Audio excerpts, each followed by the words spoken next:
Hey guys, I am Gautam and welcome to GK mix. So आज के video में मैं टॉटोमेरिज्म के बारे में पूरा डिस्कस करने वाला हूँ। लास्ट वीडियो में मैंने कार्बोकैटायन और कार्ब एनायन का पूरा डिस्कशन किया था। आज इस वीडियो में मैं स्पेशली टॉटोमेरिज्म का बेसिक टू एडवांस तक जाऊँगा। बीच में जो भी हिडन चीज़ें हैं जो आपको पता नहीं है वो भी मैं डिटेल्स में डिस्कस करूँगा। तो अभी कान में एयरफोन डाल लो, कोई भी डिस्ट्रैक्शन नहीं होनी चाहिए, ठीक है, क्योंकि डिस्ट्रैक्शन होगा तो फोकस नहीं कर पाओगे। तो चलो टॉटोमेरिज्म को स्टार्ट करने से पहले एक थोड़ा सा स्टोरी बता दूं कि टॉटोमेरिज्म कंसेप्ट आया क्यों है। क्योंकि हर एक कंसेप्ट को पढ़ने से पहले हमें ये जानना इंपॉर्टेंट है कि वो कॉन्सेप्ट आया किस प्रॉब्लम से, किस प्रॉब्लम को सॉल्व करते वक्त हमें लगा हाँ एक और नए कुछ थ्योरी की ज़रूरत है, ठीक है। तो सेम एक प्रॉब्लम हम देखेंगे, उस प्रॉब्लम को सॉल्व करने के लिए हमें टॉटोमेरिज्म थ्योरी की ज़रूरत पड़ेगी, ठीक है। हमारे पास जो अवेलेबल थ्योरी है, resonance, hyper conjugative, inductive, mesomeric, electromeric, ये सारे थ्योरी से हम उसको एक्सप्लेन नहीं कर सकते। हमें उस पर्टिकुलर सिस्टम को एक्सप्लेन करने के लिए हमें एक और थ्योरी चाहिए जो होगा टॉटोमेरिज्म, राइट। तो चलो without further time wasting let's get started. तो टॉटोमेरिज्म एक सिंपल वर्ड है, इसका ग्रीक वर्ड, इसका मीनिंग क्या है इसमें नहीं जाऊंगा क्योंकि ये केमिस्ट्री का बेसिक पार्ट नहीं है हमारा, ठीक है। केमिस्ट्री के लिए जानना उतना इंपॉर्टेंट नहीं है जितना कि होता क्या है टॉटोमेरिज्म जानना इंपॉर्टेंट है, राइट। तो पहले मैं एक एग्जांपल लूंगा, EAA, याद रखना इस पर्टिकुलर एग्जांपल को, EAA। तो EAA क्या है, इसका पूरा नाम है इथाइल एसीटोएसीटेट। तो इथाइल एसीटोएसीटेट याद रखना, EAA क्यों बोल रहा हूँ क्योंकि EAA करके बहुत हर जगह रिएक्शन मैकेनिज्म में आपको दिखेंगे, ठीक है। तो ये याद रखना, इथाइल एसीटोएसीटेट जो दिखता है इस टाइप का, ठीक है। तो ये हमारा इथाइल एसीटोएसीटेट। तो प्रॉब्लम क्या होती है, इथाइल एसीटोएसीटेट, ठीक है, ये मत देखो कुछ, बस ये देखो, ये है हमारा इथाइल एसीटोएसीटेट। तो इथाइल एसीटोएसीटेट के पास C double bond keto group है, यहाँ पे भी है और यहाँ पे भी है। तो हम स्पेशली चलो फोकस करते हैं इस पे भी कर सकते हो, कोई दिक्कत नहीं है, ठीक है। चलो दोनों कीटो ग्रुप, चलो दोनों ले लो, कीटो ग्रुप है, ठीक है। तो जब ये दोनों कीटो ग्रुप है, दोनों कीटो ग्रुप का स्ट्रेचिंग फ्रीक्वेंसी कितना होता है? स्ट्रेचिंग फ्रीक्वेंसी मतलब क्या होता है? स्ट्रेचिंग फ्रीक्वेंसी मतलब एक बॉन्ड, एक पर्टिकुलर बॉन्ड को तोड़ने के लिए हमें कितना एनर्जी, कितना स्ट्रेच करना चाहिए, ठीक है। एक बॉन्ड को तोड़ने के लिए हमें कितना बॉन्ड को स्ट्रेच करना पड़ेगा ताकि स्ट्रेच करने के बाद वो बॉन्ड टूट जाएगा। स्ट्रेच करना मतलब क्या होता है, एक बॉन्ड को पकड़ के ऐसे खींचना, ठीक है। तो स्ट्रेचिंग फ्रीक्वेंसी, तो स्ट्रेच करने के लिए कितना फ्रीक्वेंसी ऐड करना है, बाहर से फ्रीक्वेंसी ऐड करना है, और यूनिट क्या है, सेंटीमीटर इनवर्स। और स्पेक्ट्रोस्कोपी में याद रखना, स्पेक्ट्रोस्कोपी में एनर्जी का यूनिट क्या होता है, सेंटीमीटर इनवर्स। मतलब बाहर से कितना एनर्जी हमें ऐड करना चाहिए उस पर्टिकुलर बॉन्ड को तोड़ने के लिए। तो ये CO जो है, CO का जो स्ट्रेचिंग फ्रीक्वेंसी मतलब CO को तोड़ने के लिए जितना एनर्जी चाहिए वो स्ट्रेचिंग फ्रीक्वेंसी कितना होना चाहिए, जनरली 1700 सेंटीमीटर इनवर्स के आसपास होता है। 1700 नॉर्मली 1700 सेंटीमीटर इनवर्स के आसपास होता है, ये एनर्जी का यूनिट है स्पेक्ट्रोस्कोपी के हिसाब से। याद रखना, स्पेक्ट्रोस्कोपी में एनर्जी का यूनिट सेंटीमीटर इनवर्स होती है। अब तो ये में EA मतलब इथाइल एसीटोएसीटेट में हमें एग्जैक्टली वैल्यू कितना मिलता है एक्सपेरिमेंटली, एग्जैक्टली जो वैल्यू हमें मिलते हैं वो है 1650 centimetre inverse. Why is that, ये क्यों हो रहा है? तो हमें मिलना चाहिए था इतना, मतलब ये बॉन्ड तोड़ने के लिए हमें इतना एनर्जी चाहिए था, लेकिन एक्चुअली में जो एनर्जी चाहिए वो इससे कम है। इससे कम एनर्जी अगर हम वहाँ पे देंगे, ऐड करेंगे तो ये बॉन्ड टूट जाएगा, CO बॉन्ड यहाँ से टूट जाएगा, यहाँ से, राइट। तो ये बॉन्ड अगर टूट रहा है दैट मीन्स इसका बॉन्ड एनर्जी कम है। तो व्हाई इज दैट, क्यों हो रहा है? मतलब डबल बॉन्ड था तो बॉन्ड एनर्जी कम हो गया, मतलब क्या, डबल बॉन्ड कैरेक्टर डिक्रीज कर गया। ये जो डबल बॉन्ड था ये डबल बॉन्ड कैरेक्टर डिक्रीज कर गया, मतलब डबल बॉन्ड कैरेक्टर में थोड़ा सा सिंगल बॉन्ड कैरेक्टर ज़्यादा आ गया, या फिर यहाँ पे सिंगल बॉन्ड कैरेक्टर भी ज़्यादा आ गया, इसलिए तो बॉन्ड का जो एनर्जी वो डिक्रीज कर गया, या फिर बॉन्ड इजीली टूट रहा है। पहले इतने एनर्जी चाहिए था, अभी एग्जैक्टली एक्सपेरिमेंटली हमें इतने एनर्जी लग रहा है। तो जनरली CO में इतने एनर्जी चाहिए जहाँ पे, तो इस सिस्टम के CO में हमें इतना एनर्जी चाहिए इस बॉन्ड को तोड़ने के लिए। तो ये क्यों है, एक क्वेश्चन है। चलो क्वेश्चन मार्क लगा के रखते हैं, इस क्वेश्चन का क्वेश्चन मार्क लगा के रखते हैं, ये वाला, ठीक है। दूसरा क्वेश्चन ये है कि CO देखो यहाँ पे कोई भी, ये जो इथाइल एसीटोएसीटेट है इसमें कोई भी OH बॉन्ड नहीं है। अगर एक भी OH बॉन्ड नहीं है, लेकिन एक्चुअली में हमें जो EAA में एक OH फ्रीक्वेंसी भी मिलता है, डन। तो अगर OH फ्रीक्वेंसी मिलता है, व्हाट डज दैट मीन, कि हमें यहाँ पे OH नहीं है लेकिन OH फ्रीक्वेंसी मिल रहा है, और वो भी OH फ्रीक्वेंसी इन जनरल कितने में दिखता है? हमारा जो प्योर सिस्टम होता है, प्योर सिस्टम में OH फ्रीक्वेंसी कितना होता है? 3600, मतलब नॉर्मली इन जनरल, मतलब अल्कोहल का जो OH ग्रुप होता है उसमें 3600 सेंटीमीटर इनवर्स, मतलब एक OH बॉन्ड को तोड़ने के लिए हम इतने फ्रीक्वेंसी या फिर इन टर्म्स ऑफ स्पेक्ट्रोस्कोपी इतना एनर्जी चाहिए। डन। तो एग्जैक्टली अगर हमें इतना एनर्जी चाहिए, लेकिन हमें जो OH, एक तो यहाँ पे OH नहीं है, दूसरी बात ये OH बॉन्ड हमें मिल रहा है एक्सपेरिमेंटली, और वो OH बॉन्ड को तोड़ने के लिए हमें इतना एनर्जी चाहिए, इससे भी कम एनर्जी चाहिए। ये रीज़न क्यों है, ये भी क्यों है? दो फैक्टर है। दो फैक्टर में क्या है, एक फैक्टर क्यों CO स्टेजिंग फ्रीक्वेंसी घट रहा है, दूसरा फैक्टर हमें OH क्यों मिल रहा है, और at the same time OH का फ्रीक्वेंसी यहाँ पे कम क्यों है। कम मतलब क्या है, देखो इन जनरल अगर कोई OH बॉन्ड होगा तो इसका एक बॉन्ड स्ट्रेंथ रहेगा, तो अगर इसका स्टेजिंग फ्रीक्वेंसी डिक्रीज कर रहा है, व्हाट डज दैट मीन, इसका बॉन्ड एनर्जी पहले जितना था ये बॉन्ड उससे भी वीक हो चुका है, इसलिए बॉन्ड एनर्जी कम है, राइट ना। तो OH का जो सिंगल बॉन्ड था पहले और सिंगल बॉन्ड करेक्टर आ गया, या फिर ये बॉन्ड पहले जितना स्ट्रॉन्ग था और वीक बन चुका है। तो ये सेकेंड क्वेश्चन आता है OH बॉन्ड का चक्कर, लेकिन OH बॉन्ड तो यहाँ पे है ही नहीं, तो OH बॉन्ड कहाँ से आ रहा है। तो दो क्वेश्चन, एक CO का क्यों घट रहा है, OH कहाँ से आ रहा है, और OH का आ भी रहा है तो इसका फ्रीक्वेंसी क्यों कम हो रहा है। ये हमारा बेसिक क्वेश्चन है EAA में। डन। तो ये क्वेश्चन, दोनों क्वेश्चन के आंसर देने के लिए हमें इस पर्टिकुलर थियोरी में आना पड़ेगा। तो वो थियोरी क्या है, चलो डिस्कस कर लेते हैं।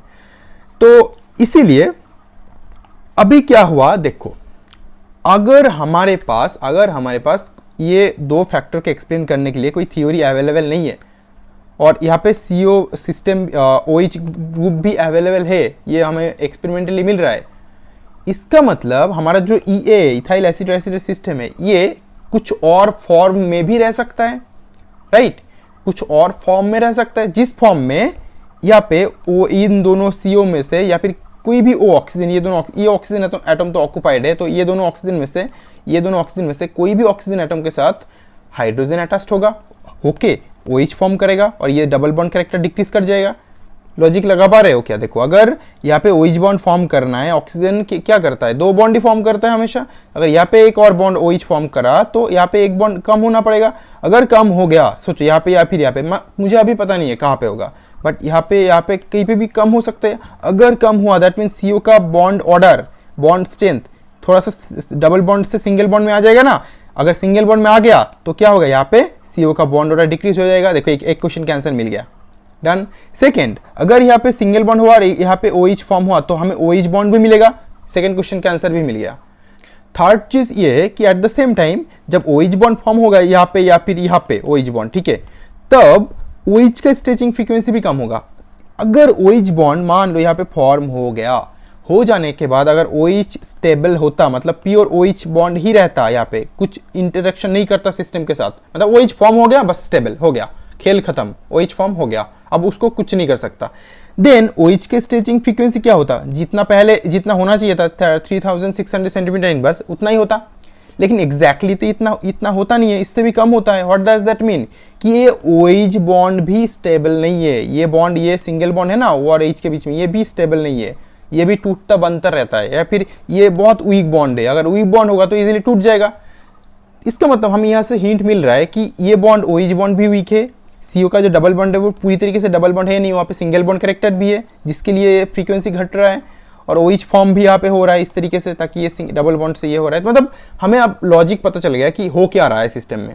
अब क्वेश्चन ये है कि इसको एक्सप्लेन किस तरीके से हम करें।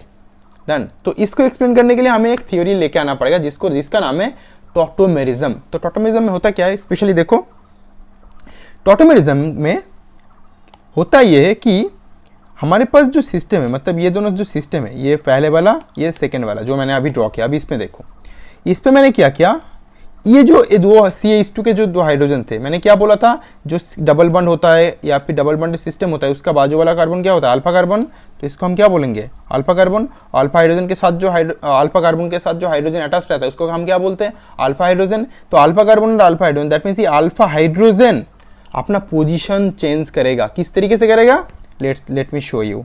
तो इसको मैं क्या करता हूँ, दो हाइड्रोजन था, एक हाइड्रोजन को लिख रहा हूँ, ठीक है, तो एक हाइड्रोजन को ले रहा हूँ यहाँ पे मैं। तो ये हाइड्रोजन क्या करेगा, ये बॉन्ड जो था इसको तोड़ देगा। देखो हाइपर कॉन्जुगेशन जैसा खेल है पूरा, हाइपर कॉन्जुगेशन जैसा। अगर यहाँ पे फेंक दिया तो ये जो CO डबल बॉन्ड था इसमें क्या हुआ, कार्बन के पास 1 2 3 4 5 हैंड हो गया। तो पाई बॉन्ड कहाँ पे, सबसे वीक बॉन्ड कहाँ पे, पाई बॉन्ड वीक होता है। तो ये जो बॉन्ड होगा ये टूट के इस ऑक्सीजन के ऊपर जाएगा। अगर ये ऑक्सीजन के ऊपर गया देन क्या मिलेंगे हमें, देखो देन इस तरीके का स्ट्रक्चर मिलेंगे, मतलब एक स्ट्रक्चर मिलेंगे जहाँ पे ये छोड़ दिए मत देखो, यहाँ पे एक नेगेटिव चार्ज फॉर्म होगा और यहाँ पे एक H+ रहेगा। डन, चलो मैं लिख देता हूँ इसको, लिख देता हूँ मैं इसको यहाँ पे ये छोड़ के। ओके, यहाँ पे एक H+ फॉर्म होगा हाइपर कॉन्जुगेशन इफेक्ट के थ्रू, और यहाँ पे एक O- फॉर्म होगा। अब सिस्टम में देखो, अभी मैं डीप में भी जाऊंगा बहुत कि किस तरीके से होता है ये सब कुछ, ठीक है, डीप में भी जाऊंगा, बस अभी ऐसे ही देखो। तो यहाँ पे ये जो O- होगा, मान लो ये O- ये हाइड्रोजन H+ को खा रहा है, मतलब ये O- ये H+ को खा रहा है, मतलब negative charge positive charge attract तो करेगा। अगर ये इसको खा जाएगा देन क्या होगा, क्या फॉर्म होगा, चलो ड्रॉ कर लेते हैं, तो फॉर्म हो जाएगा हमारा OH बॉन्ड, डन ना। तो OH बॉन्ड फॉर्म हो जाएगा अगर ये O- H+ को खा गया, राइट। अब देखो, तो ये जो दोनों स्ट्रक्चर हमें मिले हैं, अब प्रॉब्लम क्या है, अगर ये OH फिक्स्ड होता देन क्या होता, देन हमें OH का ये फ्रीक्वेंसी मिलता। तो अगर ये फ्रीक्वेंसी नहीं मिल रहा है, इससे भी कम फ्रीक्वेंसी मिल रहा है, दैट मीन्स OH फिक्स नहीं है, ये बॉन्ड भी वीक है मतलब ये बॉन्ड भी वीक होता है कब, जब बॉन्ड टूटता है, मतलब ये बॉन्ड भी टूट रहा है। दैट मीन्स ये सिस्टम बस इस लेफ्ट से राइट में ही नहीं जा रहा है, राइट से लेफ्ट में भी आ रहा है, राइट। तो किस तरीके से, चलो देख लेते हैं। तो उसको हम किस तरीके से एक्सप्लेन करेंगे, उसको एक्सप्लेन करेंगे इस तरीके से, ये बॉन्ड यहाँ पे आएगा, देखो, फिर ये बॉन्ड इस कार्बन का कितने हैंड हो गया, इस कार्बन का 1 2 3 4 5 हो गया।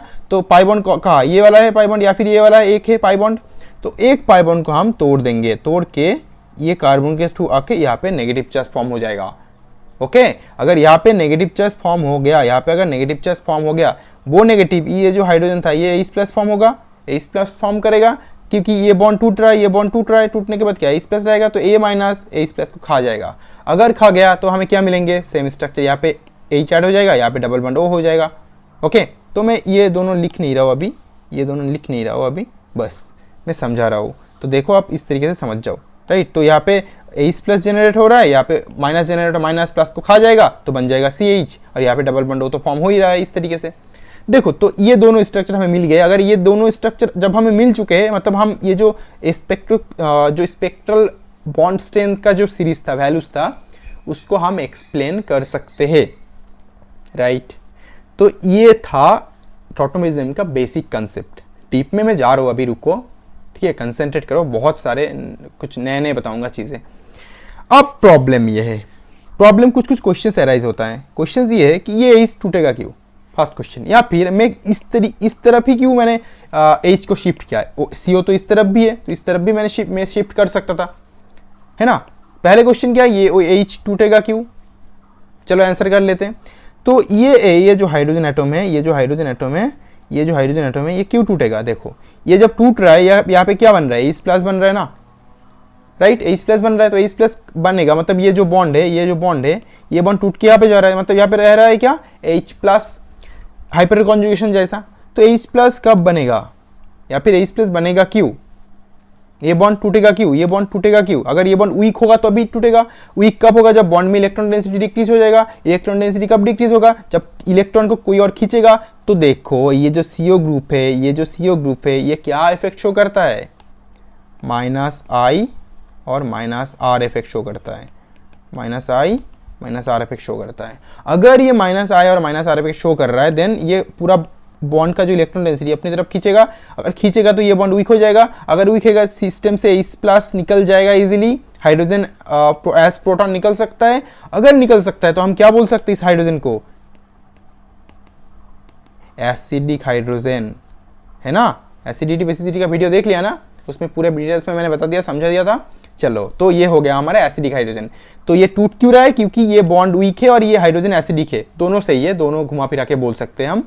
तो ये हाइड्रोजन एसिडिक है, इसलिए ये एज H+ निकल जाएगा। जब यहाँ पे H+ निकल के ये बॉन्ड यहाँ पे गिरेगा, यहाँ पे एक और बॉन्ड 5 बॉन्ड ना हो, इसलिए पाई बॉन्ड भी टूट जाएगा। अब जब टूट जाएगा, ऑक्सीजन के ऊपर नेगेटिव आएगा, oxygen negative charge positive charge को खा लेगा और यहाँ पे बन जाएगा OH। तो पूरा थ्योरी का एक्सप्लेनेशन हमें मिल चुके हैं, डन। अब मैंने जब बोला कि लेफ्ट से राइट जा रहा है और एट द सेम टाइम मैंने ये भी बोला ये बॉन्ड भी वीक नहीं, ये स्ट्रांग नहीं है, वीक है, तो ये भी टूट के सेम सिमिलरली ये वाला फॉर्म कर रहा है, मतलब लेफ्ट से राइट जा रहा है और राइट से लेफ्ट भी आ रहा है। तो ये क्या हो गया, एक लेफ्ट से right, right to left, forward backward, क्या है, इक्विलिब्रियम फॉर्म हो गया हमारा।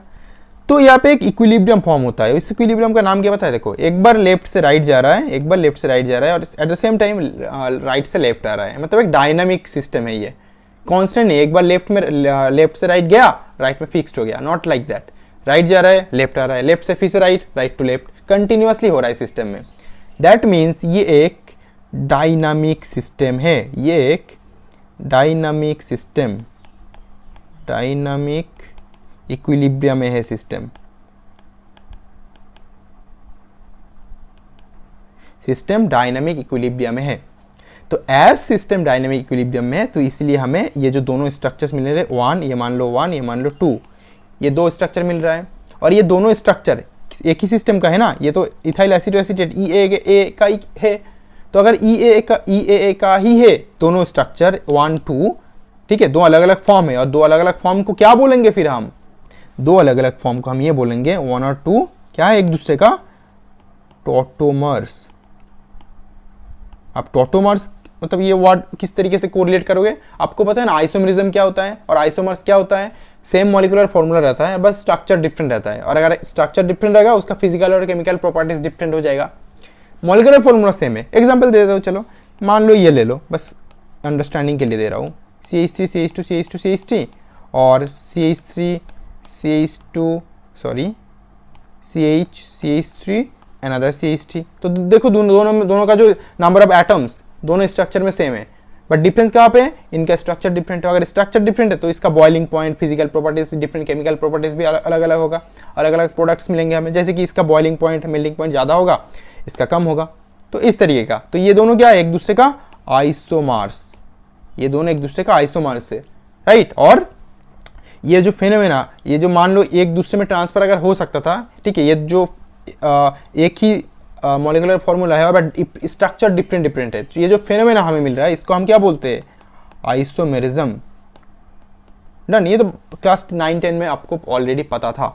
तो यहाँ पे ये जो दो स्ट्रक्चर हमें मिल रहा है, यहाँ पे दो स्ट्रक्चर हमें मिल रहा है, ये दोनों स्ट्रक्चर हम क्या बोलें, एक दूसरे का ये टॉटोमर्स है, और ये जो फेनोमेना होगा इसको हम क्या बोलेंगे, tautomerism. Clear, I hope it's clear totally. तो बेसिकली यही समझाना था आपको कि ये सिस्टम हो क्यों रहा है, ये सिस्टम में क्या क्या हो रहा है, तो ये बेसिक चीज़ें था टॉटोमेरिज्म का। अब एक क्वेश्चन अराइज होता है यहाँ पे, मैंने जितने आसानी से ये चीज़ें दिखाया ना आपको, जितनी आसानी से कि ये ऐसे टूटेगा या फिर फॉर्म होगा, ये टूटेगा या फॉर्म होगा, तो उसमें बहुत सारे क्वेश्चंस आप कर सकते हो। फॉर एग्जांपल आप क्वेश्चन कर सकते हो कि इन दोनों में से कौन ज़्यादा स्टेबल होगा। अगर मान लो किसी एक को मैंने बोला ये स्टेबल या फिर ये स्टेबल, तो वो क्यों होगा, या फिर कौन कौन सा फैक्टर रहेगा सिस्टम में कि अगर वो रहे तो सिस्टम अनस्टेबल हो जाएगा, या फिर वो रहे तो सिस्टम स्टेबल हो जाएगा। तो बहुत तरीके के क्वेश्चंस अराइज होता है। तो अब उस क्वेश्चंस को हम आंसर करेंगे जो एक्चुअली में केमिस्ट्री में अप्लाई करना है आपको डिफरेंट जगह पे। तो आप और फोकस करके सुनो। तो ये था, ये रहने दो इसको। अब चलो नेक्स्ट पेज में। तो अब मैं क्या कर रहा हूँ, अब मैं एक सिस्टम को ले रहा हूँ कि कितने तरीके का टॉटोमेरिज्म हो सकता है। उसके बाद में उसका बेसिक बैकग्राउंड जो थ्योरी होगा उसको मैं एक्सप्लेन करूंगा, ठीक है। टॉटोमेरिज्म टोटल कितने तरीके का हो सकता है। तो फर्स्ट जो हमने अभी किया, ठीक है, जो हमने अभी किया, चलो एक बार क्या किया, यहाँ पे हमने क्या किया, ये कीटो था, कीटो से क्या बनाया, अल्कोहल बनाया, OH बना दिया। तो पहले कीटो ग्रुप था, कीटो से बना दिया OH अल्कोहल। तो कीटो को क्या, वो कीटोन था, तो कीटोन का शॉर्ट फॉर्म क्या होता है, कीटो।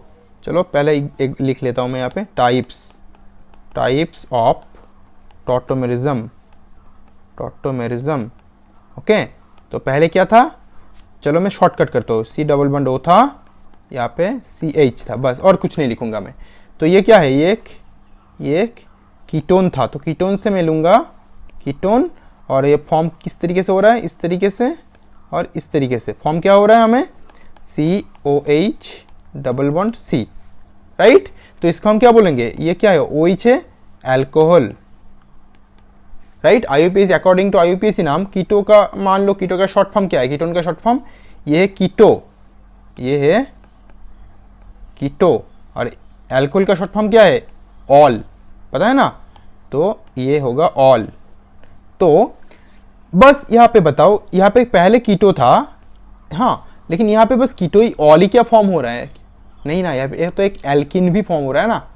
तो एल्किन को क्या बोलते हैं? एल्किन। चलो एल्किन भी लिख देते हैं यहाँ पे, एल्कोहल और एल्किन दोनों हैं। तो एल्कोहल और एल्किन को मिक्स करके क्या बनता है?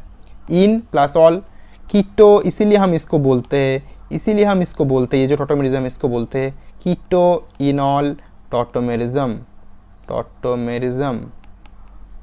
ठीक है, मैंने पूरा स्ट्रक्चर ड्रॉ नहीं किया, बस उस पार्ट को क्या जो मुझे चाहिए, बाकी पार्ट मैंने जानबूझ के ड्रॉ नहीं किया। डन। तो ये था हमारा कीटो इनॉल टॉटोमेरिज्म, राइट। तो ये एक तरीके का टॉटोमेरिज्म हो सकता है। चलो, ये एक तरीके का टॉटोमेरिज्म हो सकता है। अब और भी तरीका है टॉटोमेरिज्म समझाने का, बस मैं फटाफट एग्जांपल्स देता रहूँगा, ठीक है। सेकेंड एग्जाम्पल जो होता है वो किस तरीके से होता है, चलो उसको समझने से पहले मैं एक सिस्टम को ऐड कर दूँ यहाँ पे, जिसका नाम है ट्रायड।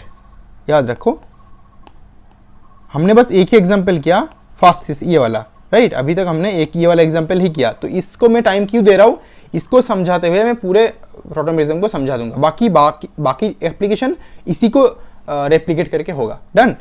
तो चलो, इसको हम बोलते हैं ट्रायड। ट्रायड मतलब क्या होता है? ट्रायड सुन के आपको लग रहा है तीन, तो तीन मतलब क्या? देखो, पहले ये जो पोजीशंस थे, ये कार्बन पे हाइड्रोजन था, ये हाइड्रोजन कहाँ पे गया? इस ऑक्सीजन पे गया। सिंपल लॉजिक से अगर मैं बोलूँ तो कार्बन का अगर 1 2, इस कार्बन का अगर 1 2, इस सेकेंड कार्बन का अगर 2 2 और ऑक्सीजन को 3 दो, तो 1 2 3 1 2 3, 1 से 3 पोजीशन में जा रहा है। सिमिलरली अगर आप यहाँ पे ये करोगे, यहाँ पे 1 2, यहाँ पे 1 2, यहाँ पे 2 2, यहाँ पे 3 2, तो क्या हो रहा है? देखो, यहाँ पे भी 1 2 3 पोजीशन में जा रहा है। मतलब इन दोनों का डिफरेंस कितने हैं? बताओ, इन दोनों का डिफरेंस कितने हैं?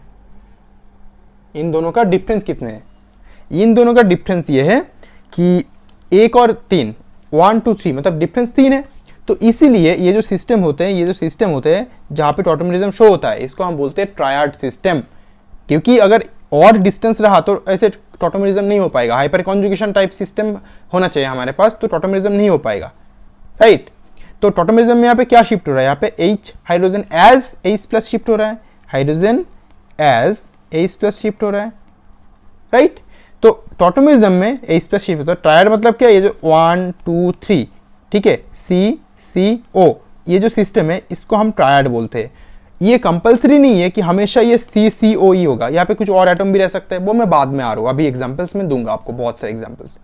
डन। तो ये ट्रायड सिस्टम के लिए हम टॉटोमेरिज्म शो करते हैं। तो अब पहले के जो ट्रायड सिस्टम्स हमने डिस्कस किया, ठीक है, तो ट्रायड सिस्टम हमने डिस्कस किया, तो उस पार्टिकुलर ट्रायड सिस्टम में ये जो हमने ट्रायड सिस्टम डिस्कस किया, देखो 1 2 3, 1 2 3, डिफरेंस 3 है। अब इसमें आप एक क्वेश्चन पूछ सकते थे मुझे कि यहाँ पे सोच सकते हो कि मैंने टॉटोमेरिज्म किसी डायरेक्शन पे किया क्यों। तो मैंने थोड़ी देर पहले बोला था, इसको समझने के लिए आपको रेजोनेंस में जाना पड़ेगा, ठीक है। अब मैं इसी डायरेक्शन में भी कर सकता था, यहाँ पे भी कीटोन है, बट एज यहाँ पे ऑलरेडी ऑक्सीजन है, ऑक्सीजन के ऊपर लोन पेयर है, तो ऑक्सीजन ऑलरेडी अपने लोन पेयर के साथ ये ऑक्सीजन कीटो का जो ऑक्सीजन होगा इसके साथ ऑलरेडी रेजोनेंस में बिजी रहेगा। अगर ये बिजी रहेगा तो यहाँ पे ऑलरेडी इलेक्ट्रॉन डेंसिटी ज़्यादा रहेगा। अगर इलेक्ट्रॉन डेंसिटी ज़्यादा रहेगा देन ये जो बॉन्ड यहाँ पे जा रहा है, मतलब ये जो बॉन्ड यहाँ पे जाएगा, बॉन्ड किस तरीके से जाएगा? बॉन्ड में 2 इलेक्ट्रॉन रहता है, तो यहाँ पे 2 इलेक्ट्रॉन लेके फिर से यहाँ पे जाएगा। यहाँ पे ऑलरेडी इलेक्ट्रॉन डेंसिटी ज़्यादा है, तो इलेक्ट्रॉन रिपल्शन होगा। मतलब ऑक्सीजन बोलेगा भाई मैं इस ऑक्सीजन के साथ रेजोनेंस में डीलोकलाइजेशन में बिजी हूँ, तो तू क्यों आ रहा है इस तरफ, मत तू उस तरफ जा। सिंपल लॉजिक है, ठीक है। तो इसीलिए ये रेजोनेंस को ये पार्ट हैम्पर कर रहा है, क्योंकि एक और सिस्टम जो ज़्यादा फेवरेबल है, क्यों ज़्यादा फेवरेबल? क्योंकि इलेक्ट्रोनेगेटिव एटम के से इलेक्ट्रोनेगेटिव एटम पे रेजोनेंस हो रहा है, ठीक है, जो ज़्यादा फेवरेबल है। रेजोनेंस का वीडियो देख लो, पूरे समझ में आ जाएंगे। तो इसीलिए इस तरफ ऑलरेडी रेजोनेंस में बिजी है, तो ये क्या करेगा? इस तरफ जाने के लिए इस तरफ का रेजोनेंस को, ये हाइड्रोजन के जो हाइपर कॉन्जुगेशन होंगे, इस तरफ के जो हाइपर कॉन्जुगेशन होंगे उसको हैम्पर करेगा। रेजोनेंस हैम्परिंग बोला जाता है इसको, ठीक है। ये रेजोनेंस दूसरे रेजोनेंस को हैम्पर करेगा, बोलेगा तू रेजोनेंस कम कर या फिर इस तरफ कर, right. I hope now it's clear. चलो फिर अभी केमिकल ट्रायड सिस्टम में जाते हैं। तो chemical triad I hope clear हो गया। अब different type of chemical triad क्या होगा? अब देखो यहाँ पे मैंने क्या बोला, ये केमिकल ट्रायड में जो मैंने एग्जांपल दिया आपको, फर्स्ट वाला एग्जांपल जो मैंने आपको दिया, यहाँ पे क्या शिफ्ट होता है? हाइड्रोजन शिफ्ट होता है एज H+, मतलब एक कैटन। तो इसके बेस पे हम कैटायन शिफ्ट हो रहा है तो अगर अब मैं बोल सकता हूँ कि कैटायन अगर शिफ्ट हो रहा है तो एनायन का भी शिफ्ट हो सकता है, शिफ्टिंग हो सकता है, राइट। तो मैं टाइप्स ऑफ टॉटोमेरिज्म में दो चीज ऐड करूंगा। दो चीज क्या होगा, एक दो चीज हो सकता है, कैटायनोट्रॉपी, कैटायन, दूसरा एनायन। ठीक है, तो कैटायन का टॉटोमेरिज्म हो सकता है जैसे कि यहाँ पे H प्लस हो रहा है। सिमिलरली एनायन क्या हो सकता है, जो मैं एग्जांपल्स बाद में दूंगा। ठीक है, तो कैटायन नाम नहीं है, इसको कैटायनोट्रॉपी बोलते हैं, एनायनोट्रॉपी बोलते हैं। ठीक है, तो कैटायनोट्रॉपी और एनायनोट्रॉपी। तो लेट्स टॉक अबाउट कैटायनोट्रॉपी। तो कैटायनोट्रॉपी मतलब जहां पे कैटायन का शिफ्ट होगा, जिस सिस्टम में कैटायन का शिफ्ट होगा। चलो अभी कैटायन का शिफ्ट एक एक करके डिस्कस कर लेते हैं। तो फर्स्ट एग्जांपल जो मैं दूंगा, ऑलरेडी मैं एक दे चुका हूं, क्या, कीटोएनॉल टॉटोमेरिज्म। मैं और लिखूंगा नहीं, कीटोएनॉल टॉटोमेरिज्म। ठीक है, एक मैंने डिस्कस कर लिया ऑलरेडी। दूसरा इस तरीके का सिस्टम है, CHN double bond O minus और N। ठीक है, तो यहाँ पे किस तरीके का टॉटोमेरिज्म पॉसिबल है, देखो इस तरीके का हो सकता है ना। देखो यहाँ पे 1 2 3 ट्रायड, ये भी एक ट्रायड सिस्टम है। चलो प्रोडक्ट क्या मिलेंगे हमें, N O माइनस प्लस, हमें प्रोडक्ट मिल गए। तो ये जो पहले वाला पार्ट है इसमें क्या है, एक नाइट्रो ग्रुप है ना, तो इसको हम चलो नाइट्रो लिख देते हैं, इसको हम लिखते हैं नाइट्रो।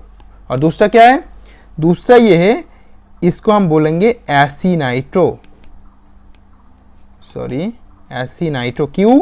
क्योंकि यहाँ पे भी एक नाइट्रो ग्रुप है NO2, बट यहाँ पे जो O माइनस था वो क्या करेगा, इस H प्लस को खा के क्या बन जाएगा, OH। डन। तो एसी मतलब एसिड, ये जो एसी पार्ट है इसका मतलब एसिड, नाइट्रो मतलब पहले नाइट्रो था। तो जैसे COO माइनस और COOH, H देने से क्या होता है, वो कार्बोक्सिलिक एसिड बन जाता है, इसलिए नाइट्रो से यहाँ पे एसी नाइट्रो में कन्वर्ट हो जाएगा। तो इसमें नाइट्रो और एसी नाइट्रो में टॉटोमेरिज्म हो रहा है, तो इसको हम क्या बोलेंगे, नाइट्रो एसी नाइट्रो ट्रायड। इस सिस्टम को बोलेंगे नाइट्रो एसी नाइट्रो ट्रायड और nitro AC nitro tautomerism, right. दूसरा टॉटोमेरिज्म हमें मिल गया। देखो यहाँ पे भी क्या शिफ्ट हो रहा है, यहाँ पे भी H प्लस शिफ्ट हो रहा है, तो ये भी एक कैटायनोट्रॉपिक है, कैटायनोट्रॉपी टाइप का टॉटोमेरिज्म है। तीसरा एग्जांपल लेते हैं। चलो तीसरे एग्जांपल में मैं क्या लूंगा, इस टाइप की सिस्टम लूंगा मैं, CHN डबल बॉन्ड OH। ठीक है, और इसके साथ जो होगा किस तरीके से होगा, देखो खुद से करना, यहाँ पे इस तरीके का टॉटोमेरिज्म होगा। तो प्रोडक्ट क्या मिलेंगे हमें, C डबल बॉन्ड HNOH हमें मिलेंगे। तो देखो ये जो पहले था, ये जो पहला बढ़ती है, इसको बोलते हैं नाइट्रोसो पार्ट। तो इसका नाम है क्या है, नाइट्रोसो। नाम याद रखने की कोशिश करो। ये जो हमें मिले हैं अभी, इसको क्या बोलेंगे, ऑक्सीमिनो। ये जो पार्ट है ना, ये जो पार्ट है हमारा, इसको बोलते हैं हम ऑक्सीमिनो। तो ये क्या हो गया, नाइट्रोसो ऑक्सीमिनो ट्रायड और नाइट्रोसो ऑक्सीमिनो टॉटोमेरिज्म, याद रखना। और ट्रायड कैसे, 1 2 3 1 2 3, डिफरेंस 3 ही तो है। तो नाइट्रोसो ऑक्सीमिनो टॉटोमेरिज्म ये एक तरीके का कैटायनोट्रॉपिक टॉटोमेरिज्म है। चलो फोर्थ एग्जांपल लेते हैं। फोर्थ एग्जांपल में मैं क्या लूंगा, इस तरीके का, CR double bond O। Similarly आप कर सकते हो, बहुत इजी है। फास्ट कर रहा हूँ मैं अभी, इसलिए समझाऊंगा नहीं मैं इसको, बस नाम बता दूंगा आपको। ठीक है, तो इसका नाम क्या है, पहले वाला जो पार्ट था यहाँ पे कीटो था, और कीटो के बाजू में एक NH ग्रुप था। ठीक है, तो इसका नाम है CONH, एमिडो ग्रुप। ये बन गया हमारा एमिडो। और ये वाला पार्ट क्या है, इमिडोल। तो ये अल्कोहल है, इमिडो से क्या बन गया, अल्कोहल, इमिडोल। तो इमिडोल, तो इमिडोल टॉटोमेरिज्म। और एमिडो सिस्टम को क्या बोलेंगे, एमिनो इमिडोल ट्रायड। डन। तो इस तरीके से हम इस पर्टिकुलर सिस्टम को भी एक्सप्लेन कर सकते हैं। चलो एक और एग्जांपल लेते हैं। देखो मैं हर एक एग्जांपल क्यों ले रहा हूँ, क्योंकि नाम या समझना इंपॉर्टेंट है, कि कितने तरीके का टॉटोमेरिज्म होता है वो समझना बहुत ज़्यादा इंपॉर्टेंट है। चलो एक और लेते हैं। तो बोलेंगे इस तरीके का, N double bond N CH, इस तरीके का और ये टॉटोमेरिज्म करेगा तो क्या होगा, देखो इस तरफ आ रहा है, इस तरफ आ रहा है, NH N double bond C हो गया, हमारा प्रोडक्ट मिल चुके हैं। तो ये वाला जो पहले वाला पार्ट है, इसका नाम क्या है, इसका नाम हम इसको बोलते हैं एजो सिस्टम। एजो मतलब देखो ये जो N डबल बॉन्ड है ना कार्बन के साथ अटैच्ड, इसको हम बोलते हैं एजो सिस्टम। और जो ये वाला फॉर्म हुआ इसको हम क्या बोलेंगे, इसको बोलते हैं हाइड्राजोन, इसको बोलते हैं hydrazone. C double bond N single bond NH, इसको पार्ट क्या बोलते हैं हम, हाइड्राजोन, हाइड्राजोन। तो क्या सिस्टम होंगे, एजो हाइड्राजोन टॉटोमेरिज्म। और ये जो सिस्टम होंगे इसको बोलेंगे एजो हाइड्रोजन ट्रायड।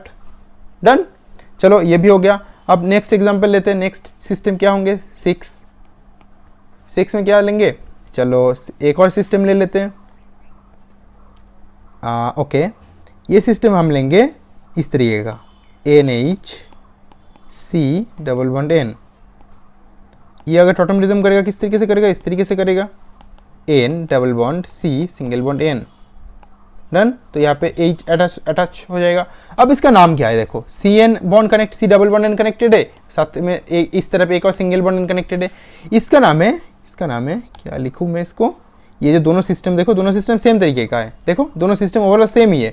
तो ओके, दोनों का अलग अलग नाम क्यों होगा, दोनों का नाम सेम ही है। तो इसका नाम है एमिडीन, एमिडीन ट्रायड सिस्टम का नाम है। और जो टॉटोमेरिज्म है एमिडीन टॉटोमेरिज्म, राइट, मैं लिख नहीं रहा हूँ अब। तो देखो दोनों सिस्टम ओवरऑल सेम है, बस घुमा फिरा के देखना है, इस तरफ से देखो, इस तरफ से देखो, देखो दोनों सिस्टम सेम है, इसलिए एक ही नाम है एमिडीन, राइट। नंबर 7 एग्जांपल लेते हैं। नंबर 7 में मैं क्या लूँगा, चलो इस तरीके का ले लेता हूँ, इसको हम बोलेंगे क्या, डबल बॉन्ड N है एजो, राइट। और जो अगर टॉटोमेरिज्म में पार्टिसिपेट करेगा तो देखो मैं काम करता हूँ, OH को इस तरीके से लिखता हूँ, ठीक है। तो यहाँ पे आएगा, यहाँ पे गिरेगा, यहाँ पे आ जाएगा फिर NH single bond N double bond O। तो ये क्या हुआ, नाइट्रोसो पार्ट भी है, ये पार्ट क्या है, N डबल बॉन्ड O क्या होता है, नाइट्रोसो। और ये क्या है, एमीन, NH मतलब क्या होता है, एमीन। तो इसका नाम क्या है, इसका नाम पहले है एजो और इसका नाम है नाइट्रोसो एमीन। ओके, तो ये टॉटोमेरिज्म क्या बोलेंगे, azo nitroso amine triad system, और टॉटोमेरिज्म को टॉटोमेरिज्म बोलेंगे, ठीक है। तो देखो ये सिस्टम जो मैं कर रहा हूँ, आपको ऐसे जरूरी नहीं है कि आपको ये सारी फॉर्मूले और इनका नाम याद रखना है, बट ट्राई करना जो बेसिक चीज़ जैसे कीटोएनॉल टॉटोमेरिज्म, नाइट्रोसो ऑक्सीमिनो टॉटोमेरिज्म, ठीक है, एमिनिडो टॉटोमेरिज्म, इस टाइप का कुछ बेसिक टॉटोमेरिज्म का नाम याद रखना, ताकि एग्जाम में आए तो आप उस पर्टिकुलर सिस्टम को पहचान पाओ कि वो सिस्टम का, इस सिस्टम पर्टिकुलर सिस्टम का नाम ये है। डन, चलो एक लास्ट और एग्जाम्पल लेंगे हम, फिर नेक्स्ट एक्सप्लेनेशन में आगे बढ़ेंगे। लास्ट एग्जाम्पल इस तरीके लेंगे, N double bond N single bond N H this, और इसके साथ अगर इक्विलिब्रियम होगा तो इस तरीके के मिलेंगे। देखो तीनों नाइट्रोजन है यहाँ पे, है ना, तो H N double bond N, देखो यहाँ पे भी हमें सेम ही चीज़ मिले है, बस घुमा के देखना है सिस्टम। तो इसका नाम क्या है, इसका नाम है ट्रायाजिन,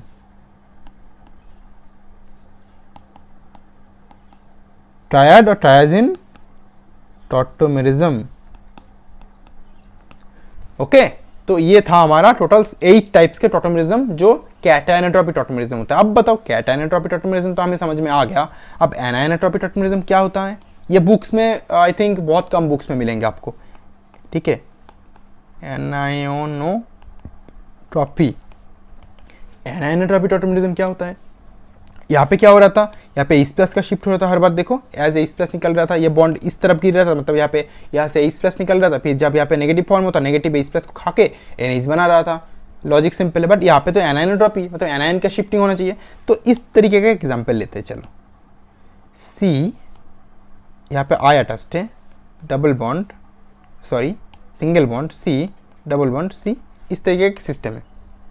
ओके, अब इस पर्टिकुलर सिस्टम में मैं क्या करता हूं, देखो इस तरीके का टॉटोमेरिज्म करूंगा।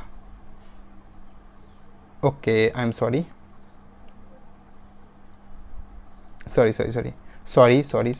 गलत स्ट्रक्चर ड्रॉ कर लिए। C सिंगल बॉन्ड C, अब I C डबल बॉन्ड इस तरीके का। अगर मैं इस तरीके का स्ट्रक्चर ड्रॉ करूंगा देन किस तरीके से देखो कर रहा हूँ अभी, यहाँ से यहाँ पे शिफ्ट कर रहा हूँ बॉन्ड, देन यहाँ से अगर शिफ्ट करूंगा तो ऑफकोर्स आयोडीन एक इलेक्ट्रोनेगेटिव एटम है। अगर आयोडीन एक इलेक्ट्रोनेगेटिव एटम है तो बॉन्ड के इलेक्ट्रॉन को कौन खींचेगा, आयोडीन खींचेगा। अगर आयोडीन खींचेगा तो ये बॉन्ड इलेक्ट्रॉन लेके निकलेगा, तो क्या निकलेगा यहाँ से निकलेगा क्या, एज आयोडीन माइनस।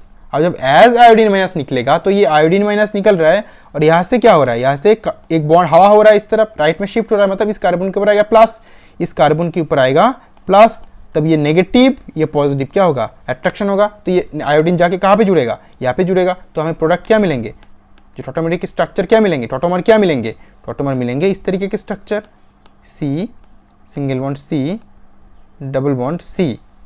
ओके, यहाँ पे एक दे देता हूँ इस तरीके का, और यहाँ पे एक आयोडीन। देखो तो यहाँ पे क्या शिफ्ट हो रहा है, यहाँ पे बॉन्ड लेके, यहाँ पे बॉन्ड लेके शिफ्ट हो रहा है। यहाँ पे इस तरीके का नहीं हो रहा है कि ये बॉन्ड हाइड्रोजन छोड़ के इस प्लस जा रहा है, ठीक है। यहाँ पे आयोडीन बॉन्ड की बॉन्डेड इलेक्ट्रॉन्स को लेके जा रहा है, राइट। तो यही है डिफरेंस कैटाइनोट्रॉपी और एनाइनोट्रॉपी टॉटोमेरिज्म में, राइट। तो स्पेशली आई होप आपको समझ में आ गया होगा कि कैटाइनोट्रॉपी और एनाइनोट्रॉपी टॉटोमेरिज्म होती क्या है। तो ये है हमारा एनाइनोट्रॉपी, जहाँ पे एनायन का शिफ्टिंग होगा और हमें टू डिफरेंट टॉटोमेरिक स्ट्रक्चर्स मिलेंगे, टू डिफरेंट टॉटोमेरिक स्ट्रक्चर्स मिलेंगे और टॉटोमर्स मिलेंगे, right. I hope it's now clear. अब देखो, अब अगर मैं स्टेबिलिटी की बात करूं, अगर मैं अब स्टेबिलिटी की बात करूं तब कौन स्टेबल होगा ज़्यादा, बताओ, गेस करो। देखो इन जनरल अगर मैं एक छोटा सा सिस्टम ड्रॉ करूं, C डबल बॉन्ड O, जितना मतलब समझाने के लिए इंपॉर्टेंट है, ठीक है। आई होप इतना इंपॉर्टेंट है समझाने के लिए, काफ़ी है इतना। अगर मैं इतना ड्रॉ करूँ, ये कीटो सिस्टम है, अगर कीटो एनॉल में कन्वर्जन हो रहा है तो इस तरीके से होगा। मैं कीटो एनॉल क्यों ले रहा हूँ, क्योंकि ये बहुत कॉमन है और बहुत आसान भी है समझाना, इसलिए मैं ये पर्टिकुलर एग्जाम्पल ले रहा हूँ। आप कोई भी एग्जाम्पल ले सकते हो, ठीक है। तो ये हमारा कीटो फॉर्म है और दूसरा हमारा एनॉल फॉर्म है।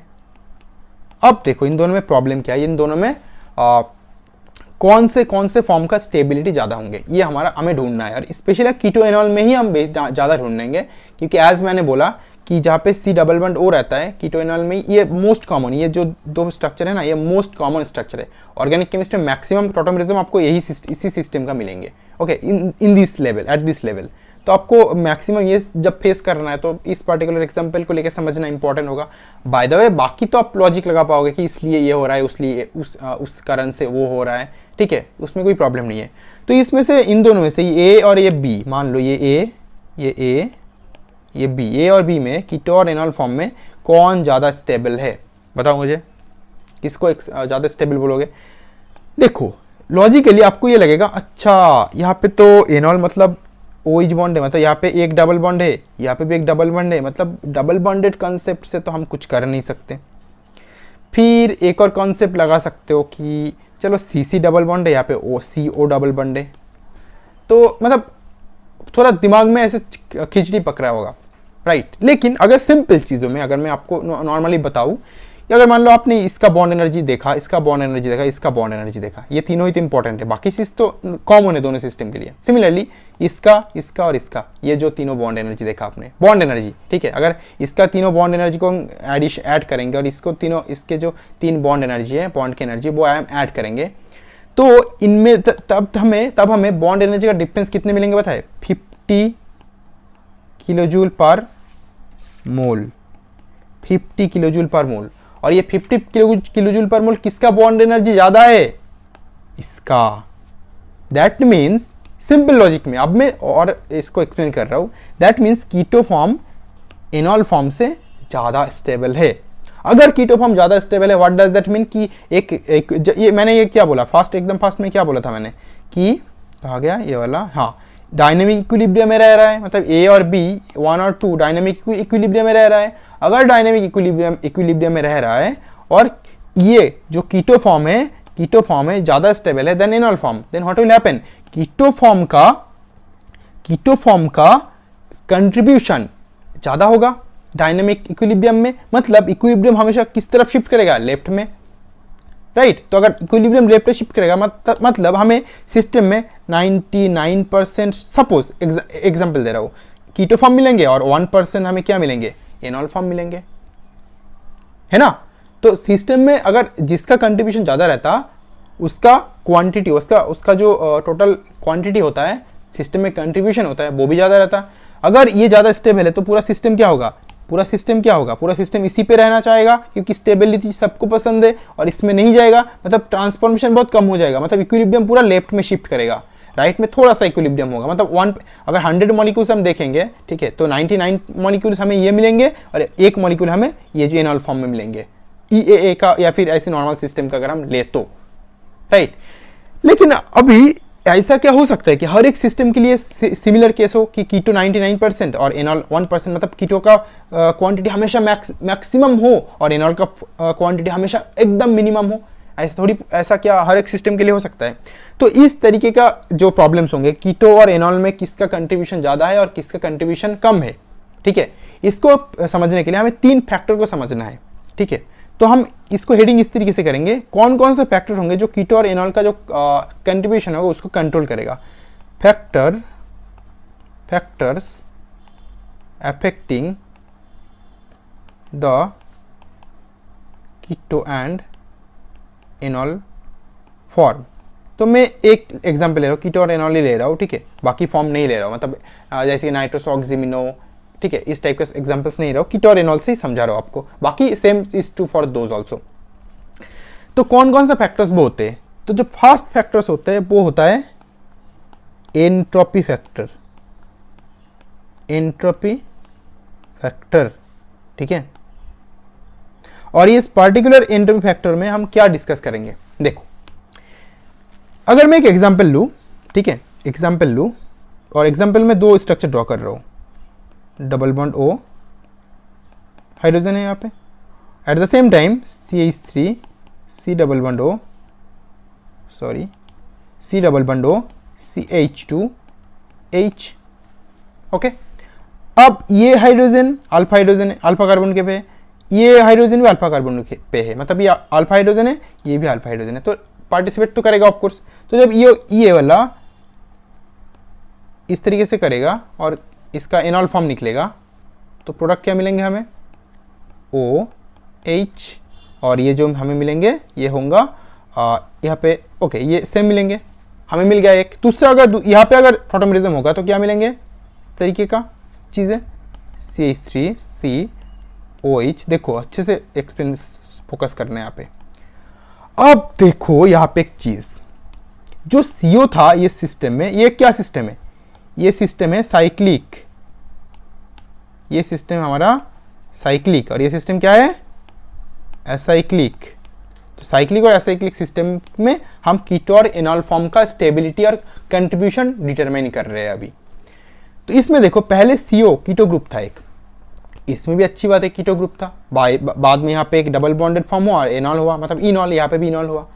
अब इसका एनॉल और इसका, मान लो कीटो भाई है, ठीक है। अब ये जो इस साइक्लिक सिस्टम के लिए जो हमें एनॉल फॉर्म मिले हैं और एसाइक्लिक सिस्टम के लिए हमें जो एनॉल फॉर्म मिले हैं, इन दोनों का कंट्रीब्यूशन पहले का रेशियो क्या सेम है, मतलब ये 99% था, ये 1%, ये भी 99%, ये भी 1%। मतलब साइक्लिक और एसाइक्लिक मैटर नहीं करता, कोई भी सिस्टम हो उसके लिए हमें दोनों केस में हमें सेम कंट्रीब्यूशन मिलेंगे।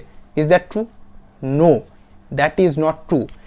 Experimentally in most of the cases ये देखा गया कि, देखो मैं ये क्यों बोल रहा हूँ, ये देखा गया इन मोस्ट ऑफ द केसेस, ये मैं क्यों यूज कर रहा हूँ, ऑर्गेनिक केमिस्ट्री में कुछ साइंटिस्ट ने कुछ रिसर्च करके एक रिजल्ट मिला है उनको, दूसरे साइंटिस्ट को वो रिजल्ट वायोलेट करते हुए भी मिले हैं, ठीक है, मतलब वो जो रिजल्ट मिल रहा है ना उसको मान नहीं रहा कुछ सिस्टम, इसलिए मैं बोल रहा हूँ ये माना गया, ठीक है, साइंटिस्ट ने ये देखा मोस्ट ऑफ द केसेस में, ये देखा, और वो जो मोस्ट ऑफ द केसेस में होगा वो मैक्सिमम केसेस में आपको वही फॉलो करना है। तो जो एसाइक्लिक सिस्टम होता है, वो पर्टिकुलर सिस्टम में जो हमें एनॉल फॉर्म मिलते हैं, ये वाला एनॉल फॉर्म, उसका कंट्रीब्यूशन क्या होता है, कम होता है। एसाइक्लिक सिस्टम में जो एनॉल फॉर्म मिलता है उसका कंट्रीब्यूशन कम होता है। और वो कंट्रीब्यूशन कम क्यों होता है, देखो मैं समझा देता हूँ आपको। पहले क्या था, यहाँ पे एक डबल बॉन्डेड CO था, बाद में C डबल बॉन्ड O हो गया। देखो तो पहले जहाँ पे था ये दोनों में फ्रीडम था सिस्टम का, देखो यहाँ पे CH3, यहाँ पे भी CH3। कीटो फॉर्म में दोनों साइड ऐसे, कीटो के दोनों साइड सिस्टम को फ्रीडम था, मतलब ये दोनों साइड ऐसे जंप कर सकता है इधर उधर, ठीक है, आगे पीछे ऊपर नीचे जंप कर सकता था, सिस्टम वाइब्रेशन बहुत इजीली हो सकता है। लेकिन जो एनॉल फॉर्म हुआ अभी, उसमें क्या हो रहा है, देखो यहाँ पे एक डबल बॉन्ड फॉर्म हो गया। मतलब हमें ये जो मैंने फॉलो नहीं किया ऑर्बिटल पिक्चर को, तो यहाँ पे एंगल ये sp2 हाइब्रिडाइज्ड है, यहाँ पे एंगल 120 डिग्री, ये एंगल 120, ये एंगल 120, यहाँ पे जो हाइड्रोजन्स रहेंगे इस तरीके से 120 120 120 सारे 120 डिग्री। मतलब ये सिस्टम हो गया लॉक्ड सिस्टम, और बोल सकते हो लॉक्ड कॉन्फर्मेशन, ठीक है। तो एसाइक्लिक सिस्टम में ये जो लॉकिंग होती है ना, बहुत एफिशिएंटली होती है। एसाइक्लिक सिस्टम में ये जो लॉकिंग, ये सिस्टम लॉक हो गया, अब ये यहाँ पे इस तरीके से लॉक हो गया सिस्टम, देखो ये डबल बॉन्ड है इस तरफ, इस तरीके से ये सिस्टम पूरा लॉक हो गया। यहाँ पे ऐसा नहीं था, यहाँ पे था इस तरीके से था, तो ये बॉन्ड ऊपर नीचे आगे पीछे कहीं पे भी जा सकता था, ठीक है। इसमें फ्रीडम था, मतलब इस सिस्टम का एंट्रोपी ज्यादा था, इस सिस्टम का एंट्रोपी घट गया, ठीक है। लेकिन इसमें तो ऐसा कुछ नहीं हो रहा है, ये तो पहले से ही लॉक था, बाद में भी पहले क्या था, यहाँ पे कीटो C डबल बॉन्ड O था, मतलब यहाँ पे लॉक्ड पूरा था। हाइड्रोजन का लॉक अनलॉक होना मतलब ही नहीं बनता उसका कुछ। लेकिन अब क्या हुआ, सिस्टम के रिंग तो लॉक्ड ही होता है। अभी देखो रिंग यहाँ पे भी लॉक्ड थे, ठीक। अब एट द सेम टाइम यहाँ पे OH बॉन्ड, मतलब ये अब ये OH बॉन्ड इधर उधर घूम सकता है, मतलब इसका एंट्रोपी इंक्रीज हो गया। अब क्या होता है, एंट्रोपी जहाँ पे इंक्रीज हो जाता है वहाँ पे क्या स्टेबिलिटी बढ़ जाता है, ऑफकोर्स आपको पता है from thermodynamics.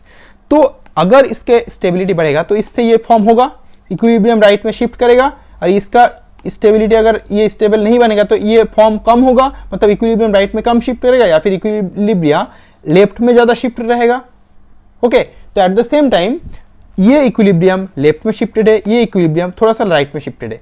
That doesn't mean कि इस केस में हमें एनॉल फॉर्म 99% मिलेंगे और कीटो फॉर्म 1% मिलेंगे, दिस इज नॉट ट्रू। मैंने बोला हमेशा क्या होता है, कीटो फॉर्म ज़्यादा मिलते हैं देन एनॉल फॉर्म। लेकिन एसाइक्लिक और साइक्लिक सिस्टम को अगर हम कंपेयर करें, एसाइक्लिक सिस्टम जितना एनॉल फॉर्म देता है, साइक्लिक सिस्टम उससे ज़्यादा एनॉल फॉर्म देता है। ये है हमारा कंक्लूजन, ये होता है एंट्रोपी फैक्टर। एंट्रोपी इंक्रीज हो रहा है, एंट्रोपी डिक्रीज हो रहा है। इंक्रीज मतलब स्टेबिलिटी, मतलब एनॉल फॉर्म का कंट्रीब्यूशन बढ़ जाएगा, एनॉल फॉर्म का कंट्रीब्यूशन घट जाएगा। क्लियर, फास्ट फैक्टर हो गया, किस तरीके से एंट्रोपी फैक्टर कंट्रोल करता है कीटो और एनॉल फॉर्म को या फिर टॉटोमेरिज्म को। सेकेंड फैक्टर चलो डिस्कस करते हैं। सेकेंड फैक्टर क्या है, सेकेंड फैक्टर जो होगा वो होगा स्टेरिक फैक्टर, ठीक है। सेकेंड फैक्टर जो होगा वो होगा एक स्टेरिक फैक्टर। तो स्टेरिक फैक्टर को किस तरीके से समझोगे, चलो मैं एग्जांपल देता हूं दो, ठीक है। अब स्टेरिक फैक्टर का एग्जांपल देने से पहले मैं आपको एक चीज और बता दूं ताकि आपको ये चीजें समझने में आसानी हो, ठीक है। चलो मैं डायरेक्टली करता हूं। यहाँ पे एक एमी है, यहाँ पे एक एमी है, एमी C double bond O C, दो हाइड्रोजन है, ठीक है। यहाँ पे मैं ड्रॉ कर रहा हूँ धीरे धीरे, C डबल बॉन्ड O, यहाँ पे एमी एक स्ट्रक्चर है। दूसरा स्ट्रक्चर इस तरीके का है, एमी C double bond O single bond, sorry या C, एक हाइड्रोजन एक एमी, C डबल बॉन्ड O एमी। तो मैंने दो स्ट्रक्चर ड्रॉ कर लिए। डिफरेंस कहाँ पे, डिफरेंस यहाँ पे एमी है, यहाँ पे हाइड्रोजन है, इतना ही डिफरेंस है, बाकी कुछ डिफरेंस नहीं है। तो टॉटोमेरिज्म यहाँ पे भी पॉसिबल है, वहाँ पे भी पॉसिबल है, इस तरीके से टॉटोमेरिज्म होगा। चलो कर लेते हैं। आप इस बार आप इस तरफ किसी भी डायरेक्शन में कर सकते हो, क्योंकि दोनों तरफ सेम ही है, मतलब सिस्टम सिमेट्रिकल है, इसमें कोई ऐसे रेजोनेंस इनहिबिशन नहीं होगा, रेजोनेंस को हैम्पर नहीं करेगा कोई भी, ठीक है। या फिर दोनों तरफ से सेम करेगा, मतलब किसी भी डायरेक्शन में हम रेजोनेंस कर सकते हैं। डन। तो अब चलो यहाँ पे अगर हमें प्रोडक्ट मिलेंगे तो प्रोडक्ट हमें क्या मिलेंगे एक करके देखो। मैं प्रोडक्ट ड्रॉ कर रहा हूँ और प्रोडक्ट में थोड़ा अलग तरीके से ड्रॉ करूंगा।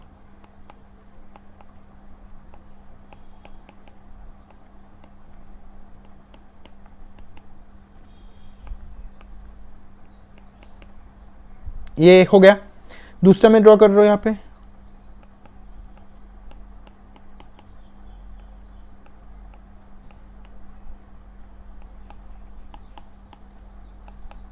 देखो ड्रॉ कर लिया मैंने।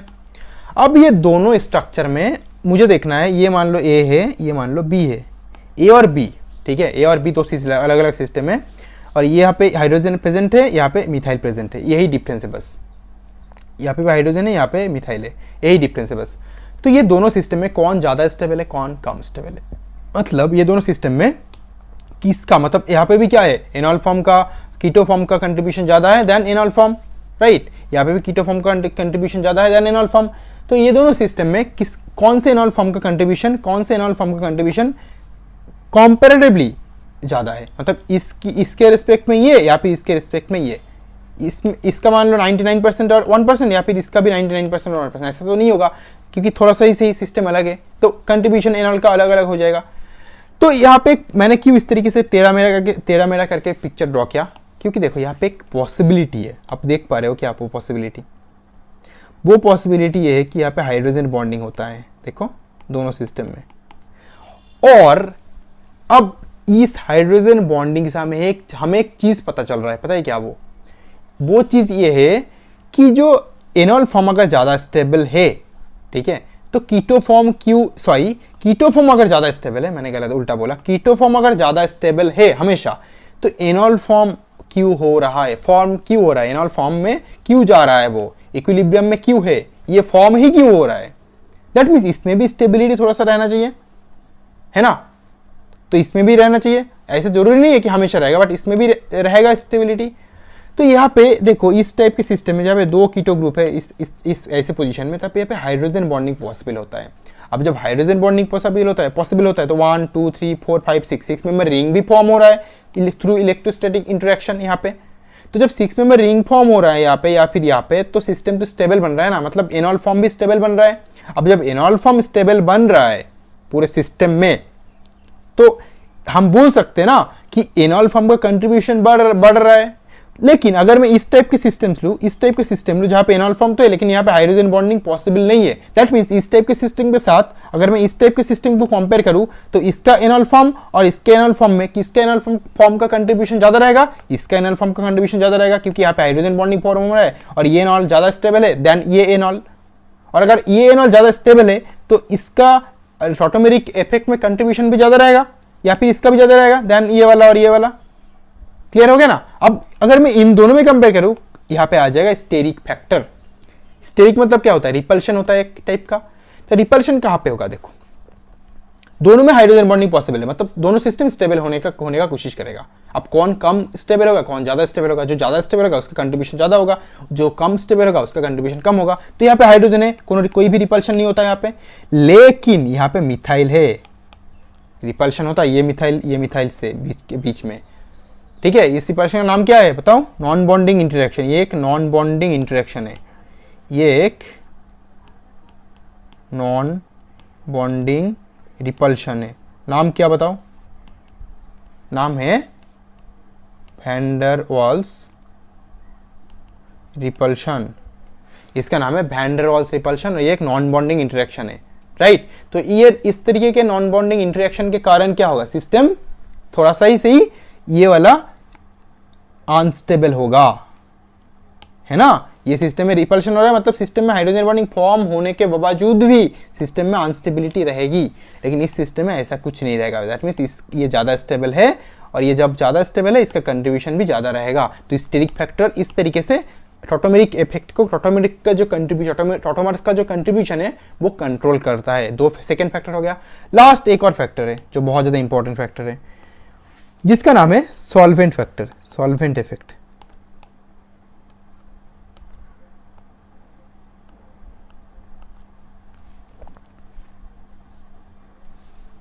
देखो सॉल्वेंट इफेक्ट सॉल्वेंट दो तरीके का हो सकता है, एक तो पोलर सॉल्वेंट, दूसरा नॉन पोलर सॉल्वेंट।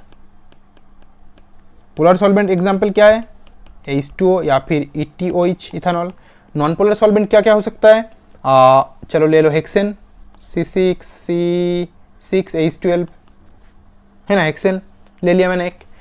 तो पोलर और नॉन पोलर सॉल्वेंट में सॉल्वेंट एज अलग है। अगर हम सिस्टम को, मान लो ऐसी कोई सिस्टम है, इस सिस्टम को पोलर में भी डाल सकते हैं, नॉन पोलर में भी डाल सकते हैं। तो पोलर और नॉन पोलर में डिफरेंस क्या होगा, तो मैं इसके लिए पिक्चर ड्रॉ डायरेक्टली नहीं करूंगा, बस छोटा सा दिखाऊंगा चीज़ें। देखो मैं बेसिक चीज़ें ड्रॉ कर रहा हूँ, वही इस तरीके। एक कीटो है, जब टॉटोमेरिज्म हो जाएगा क्या बनेगा हमारा, एनॉल। सॉरी, हो गया। ये हमारा क्या फॉर्म है, एनॉल, ये कीटो है, ये बन गया एनॉल। अब कीटो और एनॉल में पोलर और नॉन पोलर का क्या मतलब क्या चीज़ें रहेगा, पोलर सॉल्वेंट होगा तो ये सिस्टम, पूरे सिस्टम को अगर हम पोलर में रखें तो क्या होगा और नॉन पोलर में रखें तो क्या होगा, दैट इज आवर क्वेश्चन। देखो होता क्या है इन जनरली, जब हम पोलर सॉल्वेंट में ये एक देखो कीटो एनॉल तो दो अलग अलग आइसोमर्स है ना, डायनेमिक आइसोमर्स है जो एक दूसरे में चेंज होता रहता है, लेकिन मॉलिक्यूल तो एक ही है, कंपाउंड तो एक ही है। तो उस पर्टिकुलर कंपाउंड को अगर हम पोलर सॉल्वेंट में रखेंगे तो हमेशा याद रखना, हमेशा कीटो फॉर्म प्रीडोमिनेंट होता है, कीटो फॉर्म ज़्यादा इसकी मतलब जो कंपाउंड को देंगे ना उस कंपाउंड में कीटो फॉर्म रहने का प्रोबेबिलिटी बहुत ज़्यादा बढ़ जाता है। क्यों? क्योंकि मान लो पोलर सॉल्वेंट H2 तो H, चलो लिख देते हैं यहाँ पे HOH। अगर कीटो फॉर्म में इस तरीके से H2 रहेगा तो ये जो ऑक्सीजन का लोन पेयर होगा और ये हाइड्रोजन होगा, यहाँ पे हाइड्रोजन बॉन्डिंग फॉर्म होगा। और ये एक H नहीं, बहुत सारे H2O इस तरीके से क्या करेगा, हाइड्रोजन बॉन्डिंग करके इसको सॉल्वेटेड करेगा। ये सॉल्वेटेड कहाँ पे ना, इन पोलर सॉल्वेंट। तो ये पूरा सिस्टम जो कीटो होता है ना, ये कीटो पूरा सॉल्वेटेड हो जाएगा पोलर सिस्टम में, ये कीटो फॉर्म पोलर सिस्टम में पूरा सॉल्वेटेड हो जाएगा, पूरा घिर के रखेगा। ऐसे जो सॉल्वेंट, पोलर सॉल्वेंट हम लेंगे, H2 ले, इथानॉल ले, जो भी ले, ठीक है। इसीलिए ये सिस्टम उसमें अगर घिर के रखेगा तो ये कन्वर्ट नहीं हो पाएगा एनॉल फॉर्म में। अगर ये एनॉल फॉर्म में कन्वर्ट नहीं हो पा रहा है, what does that mean, that means इसी फॉर्म में वो प्रीडोमिनेंट, इसी फॉर्म का कंट्रीब्यूशन ज्यादा रहेगा, है ना। अगर सॉल्वेंट नॉन पोलर हो तब क्या होगा, तब तो इसको ऐसे घिर नहीं पाएगा, राइट। अगर नॉन पोलर हो तो ये इसमें कन्वर्ट हो सकता है। तो पहले जितना कन्वर्जन हुआ था, मान लो यहाँ पे 99% हो रहा था, 99% कीटो है, 1% एनॉल है। अभी क्या हो सकता है, मान लो 70, अगर नॉन पोलर सॉल्वेंट में अगर हम रखें तो इस तरीके का सॉल्वेशन नहीं होगा। अगर सॉल्वेशन नहीं होगा तो ये ज़्यादा कन्वर्जन हो पाएगा। तो अभी मान लो 75%, 25% डिवीजन हो गया, लेकिन तब भी कीटोन ही ज़्यादा रहेगा, ठीक है। कीटोन का स्टेबिलिटी ज़्यादा है, मैंने ऑलरेडी बता दिया आपको। तो ये है बेसिक फंडा, 3 इफेक्ट जो कंट्रोल करता है सिस्टम को। डन, चलो ये भी हमारा हो चुका है, इसका ये भी एग्जाम्पल हम दे चुके हैं। तो याद रखना जो एनॉल फॉर्म होता है उसमें हाइड्रोजन बॉन्डिंग एक बहुत इंपॉर्टेंट इफेक्ट है, राइट। तो आई होप तीनों इफेक्ट आपको समझ में आ गया होगा, और तीनों इफेक्ट किस तरीके से टॉटोमर्स का जो कंट्रीब्यूशन होता है उसको कंट्रोल करता है वो आपको पूरी तरीके से समझ में आ गया होगा। ये डायनेमिक आइसोमेरिज्म में कौन ज़्यादा कंट्रीब्यूशन करेगा वो पूरा ये तीनों फैक्टर के ऊपर डिपेंडेंट रहता है। Okay, I hope now it's clear. अब हम जो पढ़ेंगे वो होगा, हमने तो अभी बेसिक चीजें देख लिया। बेसिक मतलब टॉटोमेरिज्म होता है क्या है, ऊपर ऊपर। अब इसके बैकग्राउंड थ्योरी क्या है, किस तरीके से टॉटोमेरिज्म हो सकता है और कौन सा थ्योरी ज्यादा फेवरेबल है हमारे लिए, चलो देख लेते हैं। दिक्कत किस बात की है, मैंने बोला ना हर एक चीज बताऊंगा टॉटोमेरिज्म के बारे में। आप पढ़ने वाले थ्योरी ऑफ टॉटोमेरिज्म। देखो इस वीडियो में आपको लग सकता है कि आप थोड़ा सा तब चीज़ों को थोड़ा सा कोरिलेट नहीं कर पा रहे हो, क्योंकि हर एक चीज़ अलग अलग है, ठीक है। टॉटोमेरिज्म बहुत छोटा सा टॉपिक है, लेकिन मैं हर एक चीज़ उसका बता रहा हूँ एज, तो वीडियो इसलिए लंबा हो रहा है। ऑलरेडी 58 मिनट का वीडियो हो चुका है, राइट। तो 1 घंटा 10-15 मिनट तक खींचूंगा मैं इसको। चलो, थ्योरी ऑफ टॉटोमेरिज्म डन। जो 2 थ्योरी है इसमें, हम 2 थ्योरी अप्लाई करें। एक है एसिड कैटालाइज्ड टॉटोमेरिज्म, दूसरा है ऑफ कोर्स पता है बेस कैटालाइज्ड टॉटोमेरिज्म, ठीक है। तो एसिड कैटालाइज्ड टॉटोमेरिज्म क्या होता है, बेस कैटालाइज्ड टॉटोमेरिज्म क्या होता है, और इसमें से कौन सा ज़्यादा फेवरेबल होता है, कौन सा ज़्यादा इफेक्टिव होता है टॉटोमेरिज्म के लिए। चलो पहले एसिड कैटालाइज्ड देख लेते हैं। तो एसिड कैटालाइज मतलब सिस्टम में बस एसिड मतलब क्या होता है, H+। सिस्टम में H+ का कंसंट्रेशन ज़्यादा रहेगा। चलो मैं एक एग्जांपल ले लेता हूँ। चलो इस तरीके का एग्जांपल, C, दूसरा कलर यूज़ करता हूँ मैं, CH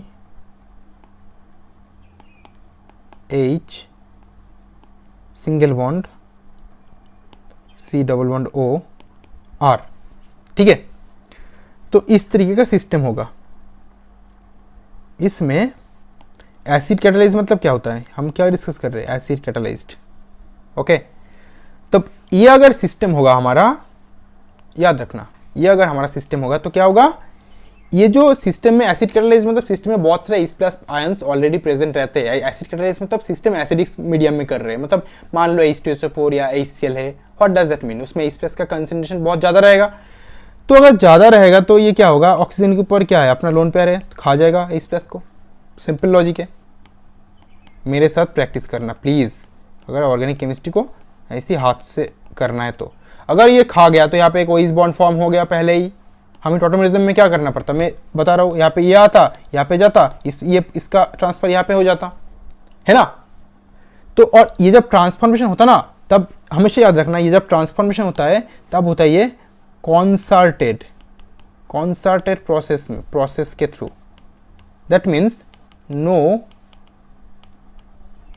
इंटरमीडिएट, कोई भी इंटरमीडिएट फॉर्म नहीं होता। अब पूछोगे तो ये यहाँ से डायरेक्टली यहाँ पे जाम्प कर रहा है क्या, इतने दूर ना 1 2 3 टायर सिस्टम को क्रॉस करके, जाम्प नहीं कर रहा है। एग्जैक्टली क्या कर रहा है, ये दोनों समझाने के बाद मैं आ रहा हूँ उसमें, ठीक है।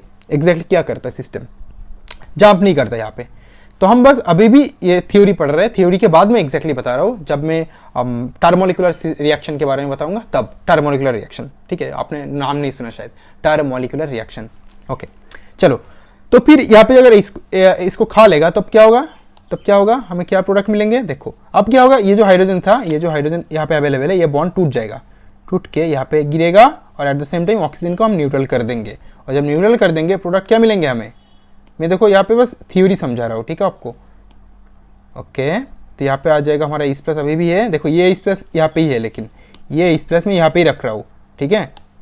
और यहाँ पे बन गया डबल बॉन्ड C, यहाँ पे बन गया OH, यहाँ पे R। देखो तो जो पहले का स्ट्रक्चर था, इसका टॉटोमर ये है, तो मैं यहाँ पे H+ क्यों लिख रहा हूँ, क्योंकि हमने पहले एसिड कैटालाइज्ड रिएक्शन हम कर रहे हैं। तो एसिड कैटालाइज्ड रिएक्शन में क्या होता है, H+ सिस्टम में अवेलेबल रहता है, तो एक H+ को इसने यूज़ किया, तो उसको तो एज इसका यूज़ किया। ये सिस्टम बहुत मतलब फेयर है, नीट एंड क्लीन है।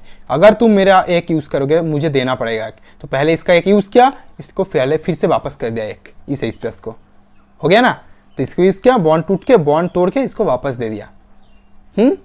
तो ये था हमारा एसिड कैटालाइज, मतलब पहले H+ आएगा फिर H+ निकलेगा, एसिड कैटालाइज्ड। अगर बेस कैटालाइज्ड होता तो, अगर ये बेस कैटालाइज्ड होता तो तब क्या होता, बेस कैटालाइज्ड में क्या होता है, सेम सिस्टम लूंगा मैं। बेस कैटालाइज्ड में क्या होता है, एक बेस यूज करते हैं हम। बेस मतलब क्या होता है, जिसके पास इलेक्ट्रॉन डेंसिटी रहता है, वो इलेक्ट्रॉन डेंसिटी से किसी और के साथ रिएक्शन करता है या फिर इलेक्ट्रॉन डेंसिटी को डोनेट करता है। इस तरीके से रिएक्शन करेगा, खा जाएगा इसको H+ को, जब इसको एज H+ खा जाएगा, यहाँ पे बॉन्ड गिरेगा, जब बॉन्ड गिरेगा यहाँ से इस तरीके का रेजोनेंस होगा, है ना। चलो मिल गया हमें, तो क्या मिला, ये तो इसको खा लिया पूरा, क्या बना O- एंड R।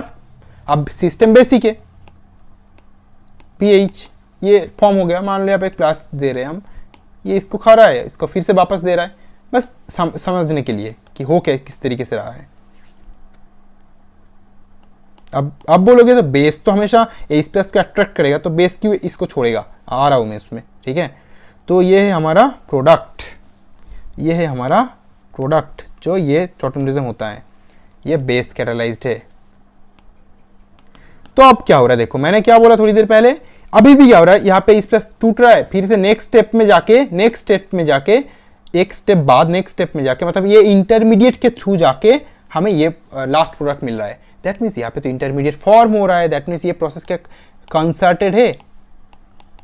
कंसर्टेड किस तरीके से, फिर कंसर्टेड होना मतलब एक स्टेप में होना, कोई भी इंटरमीडिएट फॉर्म ना होना। तो ये स्टेप क्या कंसर्टेड है, स्टेप देख के एक्चुअली लग रहा है नहीं, ये तो इंटरमीडिएट फॉर्म के थ्रू हो रहा है, मतलब स्टेप ये सिस्टम कंसर्टेड OA में टॉटोमर्स फॉर्म नहीं कर रहा है। नो, मैंने तो बोला कंसर्टेड OA में करेगा, फिर नहीं कर रहा है। दैट मीन्स हमने जो मैकेनिज्म दिखाया, ये मैकेनिज्म कुछ अलग तरीके से होता है। ये बस थ्योरी है, ठीक है, थ्योरी को समझाने के लिए कि बेस कैटालाइज्ड और एसिड कैटालाइज्ड होता क्या है। एसिड में इस तरीके से होता है, पहले H+ को खाता है फिर छोड़ता है, यहाँ पे H+ को खाता है, पहले छोड़ता है फिर खाता है, इस तरीके से होता है, राइट। लेकिन यहाँ पे याद रखना जो बेस कैटालाइज्ड रिएक्शन होता है, जैसे कि मैंने एरो देख के समझाया, उसमें वो जो बेस होता है वो ईजिली वो हाइड्रोजन तक, बेस जिस हाइड्रोजन को खा रहा है ना, जिस हाइड्रोजन को एज ए प्लस एक्सेप्ट कर रहा है, उस हाइड्रोजन तक पहुँच नहीं सकता इजीली। क्योंकि देखो ऊपर मैंने 2 रेड कलर का एरो दिया कि वहाँ पे और ग्रुप्स अवेलेबल है कार्बन के साथ अटैच्ड, ठीक है, जिस कार्बन के साथ वो हाइड्रोजन एटम अटैच्ड है, तो वो ग्रुप बेस को थोड़ा सा रिपेल करेगा या फिर बेस को स्टेरिक कारण के वजह से बेस को वहाँ पे ईजिली पहुँचने नहीं देगा।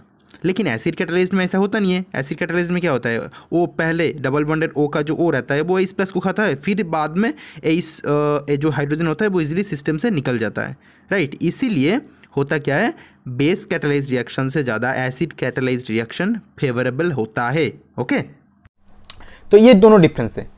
अब मैंने क्या बोला कि ये सिस्टम कंसर्टेड है, तो क्वेश्चन ये है कि how it is concerted, how it is concerted.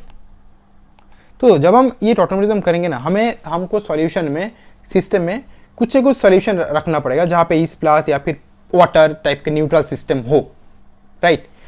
तो अगर न्यूट्रल सिस्टम रहेगा, मान लो वाटर लिया मैं हमने, ठीक है, अब पूछोगे हेक्सेन वेक्सेन लेने से क्या होगा, तो उसमें भी होगा ऑफकोर्स, बट उसमें कम होगा, रेट कम हो जाता है, मैंने बोला, ठीक है, उसमें रेट कम हो जाता है, बट वाटर में मान लो होगा। तो मान लो वाटर लिया मैंने, ठीक है, और मोस्ट ऑफ द केसेस में आप क्या करते हो, सॉल्यूशन को वाटर में ही डिसॉल्व करते हो रिएक्शन करवाने के लिए। इसीलिए अब वाटर किस तरीके से दिखता है, OH इस तरीके का दिखता है वाटर, है ना। अब मान लो एग्जाम्पल ले रहा हूँ, सेम एग्जाम्पल में ड्रॉ करता हूँ, डबल बॉन्ड OR, ये वाला यहाँ पे H है। अब मैं बोल रहा हूँ कि ये जो H है ये टूट रहा है, नेक्स्ट फिर एक इंटरमीडिएट फॉर्म हो रहा है, उसके बाद नेक्स्ट स्टेप में फिर से इस प्लस यहाँ पे कनेक्ट हो रहा है, मतलब एक इंटरमीडिएट के थ्रू जा रहा है, मतलब कंसंट्रेट प्रोसेस नहीं हो रहा है। एग्जैक्ट रिएक्शन अजीब तरीके का होता है ना, हमें ना एसिड देना चाहिए, हमें ना बेस देना चाहिए। एसिड बेस देंगे तो टॉटोमेरिज्म होगा 100%, बस अगर हम बस वाटर ऐड करें जो है ना एसिड है ना बेस है, न्यूट्रल है, तो क्या होगा, देखो यहाँ पे एक पानी का मॉलिक्यूल आ जाएगा, यहाँ पे एक पानी का मॉलिक्यूल आ जाएगा। अब क्या होगा, मॉलिक्यूल आने के बाद ये जो ऑक्सीजन के ऊपर लोन पेयर है, ये जो लोन पेयर है, ये लोन पेयर से नेगेटिव चार्ज है, इस प्लस को खाएगा। तो किस तरीके से खाता है, देखो खा गया, बॉन्ड कहाँ पे गिरेगा, यहाँ पे गिरेगा। इस कार्बन का कितना है, इस कार्बन का 1 2 3 4, एक और फॉर्म 5, पाई बॉन्ड वीक है, तोड़ना पड़ेगा, तोड़ दिया। ऑक्सीजन के ऊपर क्या आएगा तोड़ने के बाद, नेगेटिव। तो डायरेक्टली बिना तोड़े ये क्या करेगा, इस प्लस को खाएगा और ये बॉन्ड टूट के OH माइनस आ जाएगा, है ना। अब मैं देखो पूरा सिस्टम समझा रहा हूं आपको। तो क्या बना, यहाँ पे बीच का पहले ड्रॉ करता हूँ, बीच का ये वाला, यहाँ पे ये था, यहाँ पे डबल बॉन्ड बना, ये टूट गया, यहाँ पे सिंगल बॉन्ड के OH बन गया। तो हमें ऑलरेडी टॉटोमर्स मिल चुके हैं एक स्टेप में, C double bond C single bond OH R, ये टॉटोमर हमें ऑलरेडी मिल चुके हैं। अब मुझे करना क्या है, ओके डन, ये हमारा टॉटोमर ऑलरेडी मिल चुके हैं। तो यहाँ पे क्या फॉर्म हुआ, देखो अच्छे से नोट करो, HOH, एक और H प्लस एक डॉट, ऊपर क्या फॉर्म हुआ, OH माइनस, है ना। अब OH माइनस अगर इससे एक H प्लस ले ले और यहाँ पे न्यूट्रल कर दे इसको, तो क्या बनेगा, ये भी बन जाएगा H2O, क्योंकि एक H प्लस ले लिया और ये एक छोड़ दिया, ये भी बन जाएगा H2O। तो देखो ओवरऑल सिस्टम तो है ही न्यूट्रल। आ रहा है समझ में, चीज़ें समझ में आई क्या। तो ओवरऑल सिस्टम देखो न्यूट्रल ही अभी भी। हमने क्या किया, पूरे सिस्टम को कंसर्टेड दिखाया, कंसर्टेड एक ही स्टेप में होता है, क्लियर। और इस पार्टिकुलर सिस्टम में जहाँ पे 3 मॉलिक्यूल पार्टिसिपेट कर रहा है to make this reaction concerted, क्योंकि देखो लेफ्ट में एक ऑक्सीजन H2O मॉलिक्यूल, ऊपर मेन मॉलिक्यूल कीटो फॉर्म और उसके ऊपर एक और वाटर मॉलिक्यूल, मतलब 3 मॉलिक्यूल पार्टिसिपेट कर रहा है। और इसीलिए इस पार्टिकुलर रिएक्शन को हम बोलते हैं टर्मोलिक्यूलर रिएक्शन, TERMOLECULAR, टर्मोलिक्यूलर रिएक्शन। तो ये इसलिए होता है क्योंकि 3 मॉलिक्यूल एक ही स्टेप में कंसर्टेड प्रोसेस में पार्टिसिपेट करता है। ओके चलो, now I hope it's done. तो हमारा जो टॉटोमेरिज्म के बारे में सीखना था, टॉटोमेरिज्म में क्या होता है उसके बारे में हमें सीखना था, वो हम ऑलरेडी सीख चुके हैं। अब कुछ ट्यूटोरियल्स कराऊंगा, कुछ एग्जाम्पल, 2-3 एग्जाम्पल्स में करवाऊंगा आपको। वो एग्जाम्पल के बाद आपको पूरे टॉटोमेरिज्म समझ में आ जाएगा। चलो अब एग्जाम्पल्स कर लेते हैं। बस 2-3 एग्जाम्पल ही कर पाऊँगा, एग्जाम्पल्स। ओके, तो फास्ट एग्जाम्पल्स जो मैं आपको दूंगा वो होगा 3-4 सिस्टम में ड्रॉ करूंगा। ओके, 3-4 सिस्टम में ड्रॉ करूंगा और वो सिस्टम का स्टेबिलिटी आपको कीटो एनॉल फॉर्म का स्टेबिलिटी बताना है। तो मैं ड्रॉ करना स्टार्ट करता हूँ। CH3 C double bond O CH C double bond O, यहाँ पे एक H है, OAT। ठीक है, दूसरा सिस्टम ये है कि CH3 C double bond O CH C double bond O CH3, यहाँ पे एक H है। तीसरा स्ट्रक्चर जो है इस तरीके का, CH3 C double bond O C एक H एक CH। देखो अब कोरिलेट करना, क्वेश्चन सॉल्व करना बहुत इंपॉर्टेंट है। CH3 ये एक हो गया, और लास्ट स्ट्रक्चर में ड्रॉ करूँगा, नीचे ही कर देता हूँ। CH3 C double bond O C H, यहाँ पे एक और H है, then C double bond O H है। चलो हम मैंने क्या किया, 4 स्ट्रक्चर मैंने ड्रॉ कर लिया। अब चारों स्ट्रक्चर में से किसका एनोलिक फॉर्म, क्वेश्चन ये है कि चारों स्ट्रक्चर में से एनोलिक, ओके, एनोलिक फॉर्म स्टेबिलिटी ऑर्डर। तो हमें ढूंढना है, इसका चारों का एनॉल फॉर्म बनाना है और देखना है कि किसका एनॉल फॉर्म ज़्यादा स्टेबल है कि नहीं। राइट, चलो देख लेते हैं। देखो मैं क्या करता हूँ, पहले सारे एनॉल फॉर्म्स को बना लेता हूँ। ओके, चलो बना लेता हूँ पूरा।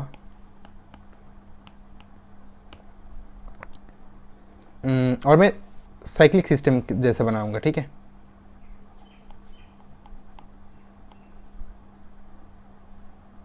सॉरी,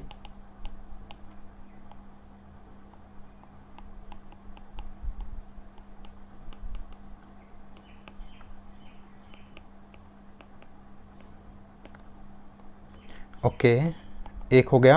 यहाँ पे हाइड्रोजन बॉन्ड नहीं होगा, जो बाद में दिखाता हूँ मैं। चलो दूसरा मैं ड्रॉ करता हूँ।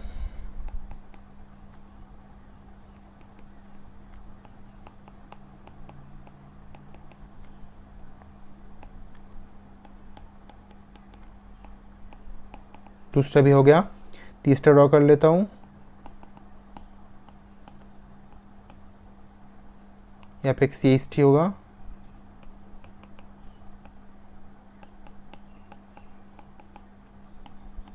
OH होगा। चलो इसको मैं ऊपर खिसका देता हूँ थोड़ा सा, ताकि मैं इसको यहाँ पे एक और ड्रॉ कर पाऊँ। इसको मैं यहाँ पे लिख रहा हूँ, और जो फोर्थ होंगे उसको मैं यहाँ पे लिख रहा हूँ। सॉरी,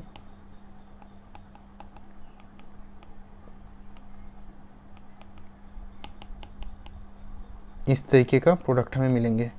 मेरे साथ ड्रॉ करो, बार बार मैं बोल रहा हूँ, मेरे साथ ड्रॉ करो। देखो अब चारों में हाइड्रोजन बॉन्डिंग पॉसिबल होगा, वो भी 6 मेंबर। मैं ड्रॉ कर देता हूँ चारों में हाइड्रोजन बॉन्डिंग। देखो तो हमें देखना है किसका स्टेबिलिटी ज़्यादा है। बस यहाँ पे रेजोनेंस स्टेबिलिटी देखना है, बहुत सिंपल है। A B C D, ए और A B C D में किसका स्टेबिलिटी ज़्यादा है। देखो तो फिर हाइड्रोजन बॉन्डिंग से हम समझा नहीं पाएंगे। हर लेफ्ट ओ में CH3 ग्रुप है, उसमें भी उससे भी एक्सप्लेन नहीं कर पाएंगे। लेकिन देखो यहाँ पे OAT CH3H अलग है थोड़ा सा, इन दोनों में CH3 है, तो इन दोनों का ये पोजीशन में डिफरेंस है। यहाँ पे H है, यहाँ पे CH3 है। राइट, अब बताओ कि अब किसका स्टेबिलिटी ज़्यादा होगा इस चारों एनॉल फॉर्म में। सोचो थोड़ा सा, देखो सोचो थोड़ा सा, ट्राई करो, या फिर वीडियो को पॉज करके सोचो, फिर मैं एग्जाम्पल आंसर जब बता रहा हूँ अब समझ जाना। राइट, देखो इसमें क्या हो रहा है, ये CH3 तो कॉमन है चारों में, तो इससे कुछ नहीं करेंगे हम। इस साइड पहले देखते हैं, ये वाला, ये वाला, ये वाला और ये वाला।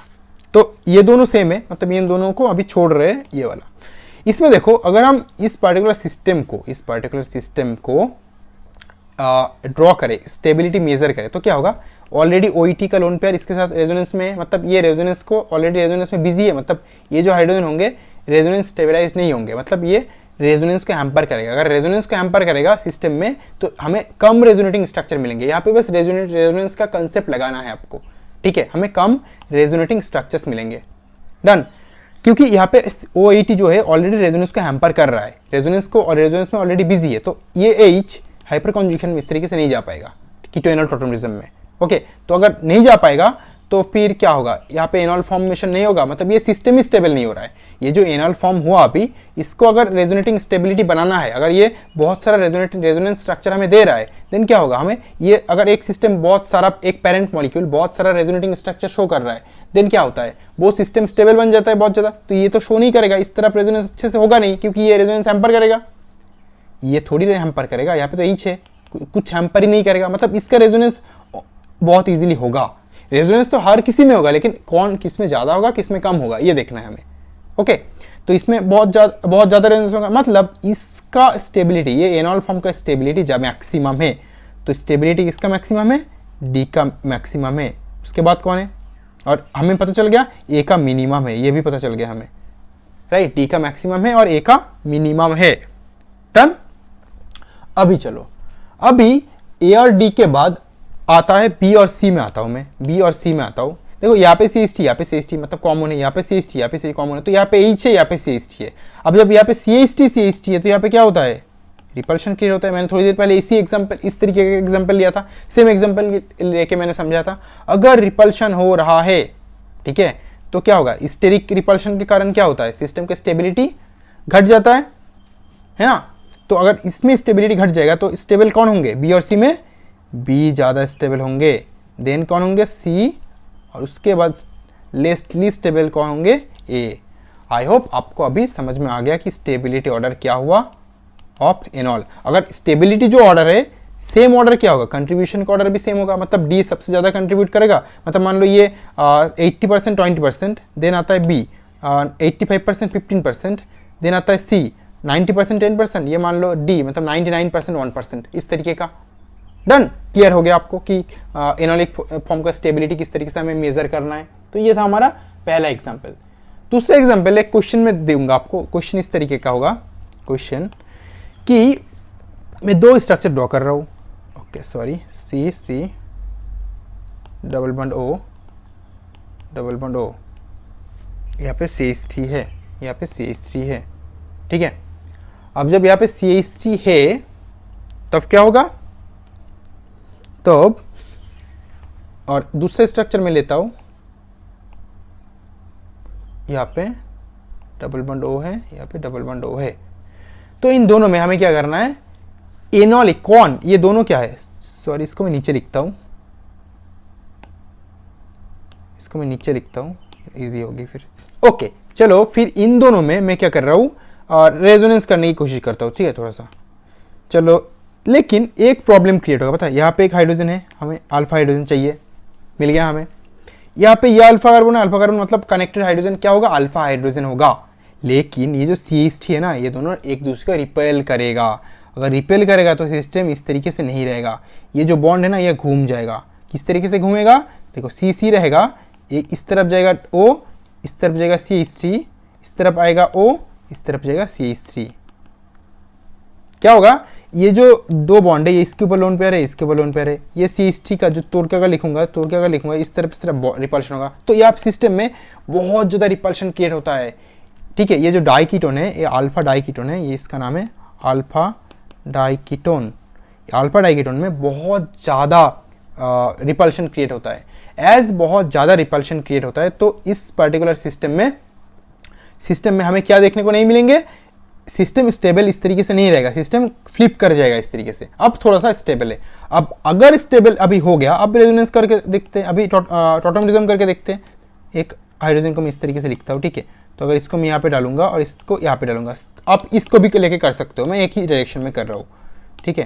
प्रोडक्ट क्या मिलेंगे, OH, देखो डायरेक्ट प्रोडक्ट लिख रहा हूँ मैं, CH3 O double bond CH2, ये प्रोडक्ट हमें मिलेंगे। अब बताओ, इसमें ये जो पार्टिकुलर सिस्टम है, इसमें कहीं से भी आपको लग रहा है कि हाइड्रोजन बॉन्डिंग पॉसिबल होगा। अगर ये सिस्टम इस तरीके से रहता, देन यहाँ पे OH होता, यहाँ पे हाइड्रोजन बॉन्डिंग पॉसिबल होता, लेकिन एज रिपल्शन हो रहा है तो इस तरीके से रहेगा ही नहीं, सिस्टम फ्लिप कर जाएगा। अल्फा डाइकीटोन इस तरीके से रहता नहीं है, फ्लिप कर जाता है। एज फ्लिप कर जाता है तो सिस्टम में क्या होगा, नहीं होगा, सिस्टम में हाइड्रोजन बॉन्डिंग पॉसिबल नहीं होगा, नो हाइड्रोजन बॉन्डिंग।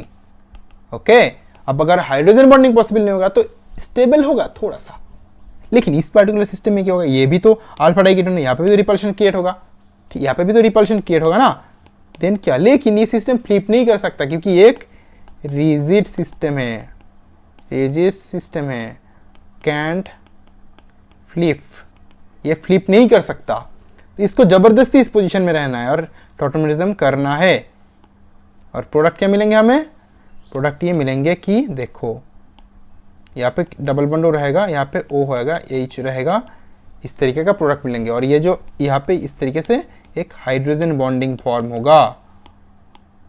और अगर हाइड्रोजन बॉन्डिंग जहाँ पे फॉर्म हो रहा है, हम क्या बोलेंगे, इन दोनों स्ट्रक्चर में इसका भी एनॉल फॉर्म है, इसका भी एनॉल फॉर्म ये है, इसका एनॉल फॉर्म ये है, किसका एनॉल फॉर्म का कंट्रीब्यूशन ज़्यादा है, मान लो ये A है, ये B है, तो enol form contribution, enol form contribution किसका ज़्यादा होगा, B का ज़्यादा होगा than A। I hope it's clear. तो हमें क्या ढूंढना है, एनॉल फॉर्म का कंट्रीब्यूशन कौन सी सिस्टम में ज़्यादा होंगे, ये हमें ढूंढना है, ये दोनों अलग अलग सिस्टम के लिए। डन। तो आई होप ये प्रॉब्लम भी क्लियर हो गया कि ये दोनों अगर सिस्टम रहा तो किसका एनॉल फॉर्म का कंट्रीब्यूशन ज़्यादा होगा कोरस्पॉन्डिंग कीटो फॉर्म से, वो आप इजीली समझ पाओगे, राइट। चलो तीसरा एग्जाम्पल और आज का लास्ट एग्जाम्पल लेते हैं, चलो सॉरी लास्ट एग्जाम्पल लेते हैं, थर्ड एग्जाम्पल में इस तरीके का लूँगा कि दो सिस्टम लूँगा, दो सिस्टम में हमें फिर से कंपेयर करना है किसका एनॉल कंटेंट ज़्यादा है, ठीक है।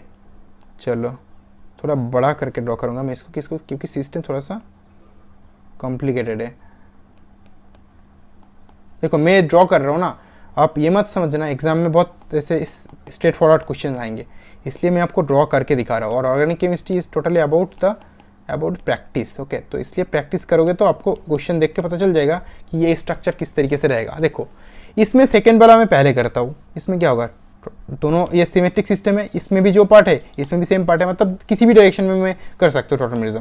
प्रोडक्ट क्या मिलेंगे, प्रोडक्ट मिलेंगे CH3 COH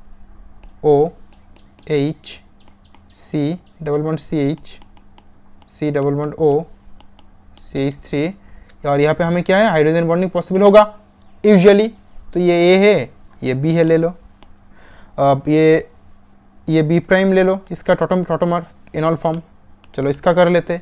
अब इसको करने से पहले हमें एक और चीज़ करना है, पता है क्या, हमें देखना है, तो आपको दिख रहा है कि ये सिस्टम इस तरीके से है, लेकिन ये क्या इस तरीके से रहता है। देखो कितने साइकिल है सिस्टम में, 1 2 3 ना, ये वाला एक है 6 मेंबर, ये वाला एक है, ये वाला एक भी तो है, 3 साइकिल है। तो 3 साइकिल एक ही प्लेन में रह सकता है क्या हम एक ही प्लेन में ऐसे ड्रॉ करेंगे, रेजोनेंस करेंगे, नॉट पॉसिबल।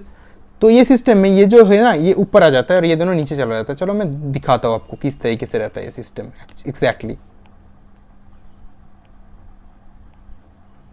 ठीक है। और यहाँ पे एक डबल बॉन्ड हो रहेगा, यहाँ पे एक डबल बॉन्ड हो रहेगा, ये रहता है हमारा सिस्टम। तो इसका अल्फा हाइड्रोजन ये है, इस ओके ये है, इसका अल्फा हाइड्रोजन ये वाला है। अब जब हमें अल्फा हाइड्रोजन मिल चुके हैं ये और ये, चलो एक को लेता हूँ, किसको लूँगा मैं, इसको लूँगा मैं, इस तरीके का रेजोनेंस।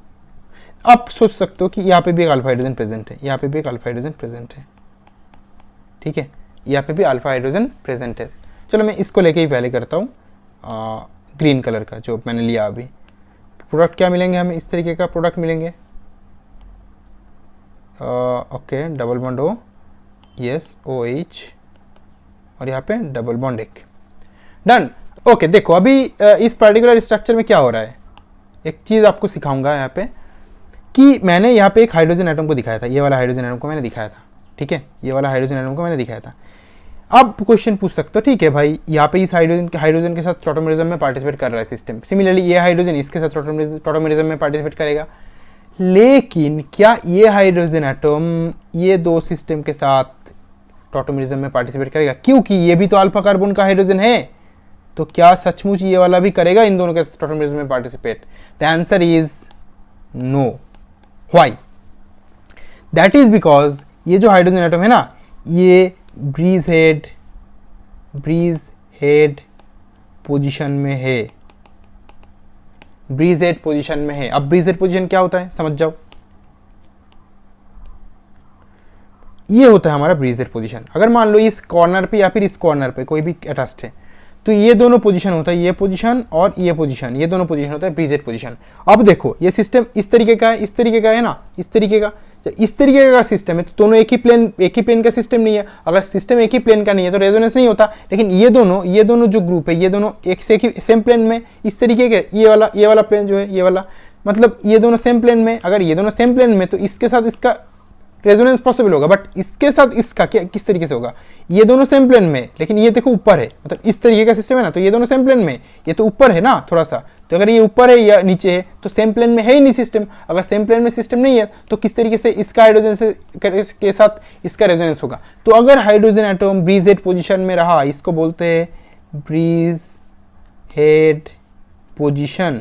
हाइड्रोजन एटम या कोई कहीं पे भी ब्रीज हेड पोजिशन के सिस्टम के साथ बाकी सिस्टम का रेजोनेंस या फिर इलेक्ट्रॉनिक डीलोकलाइजेशन नहीं होता, या फिर हाइपर कॉन्जुगेशन नहीं होता। सेम प्लेन में रहना चाहिए सिस्टम को, जिसके साथ हाइपर कॉन्जुगेशन में या रेजोनेंस में या फिर डीलोकलाइजेशन में पार्टिसिपेट करेगा या फिर कॉन्जुगेशन में पार्टिसिपेट करेगा, सेम प्लेन में रहना चाहिए।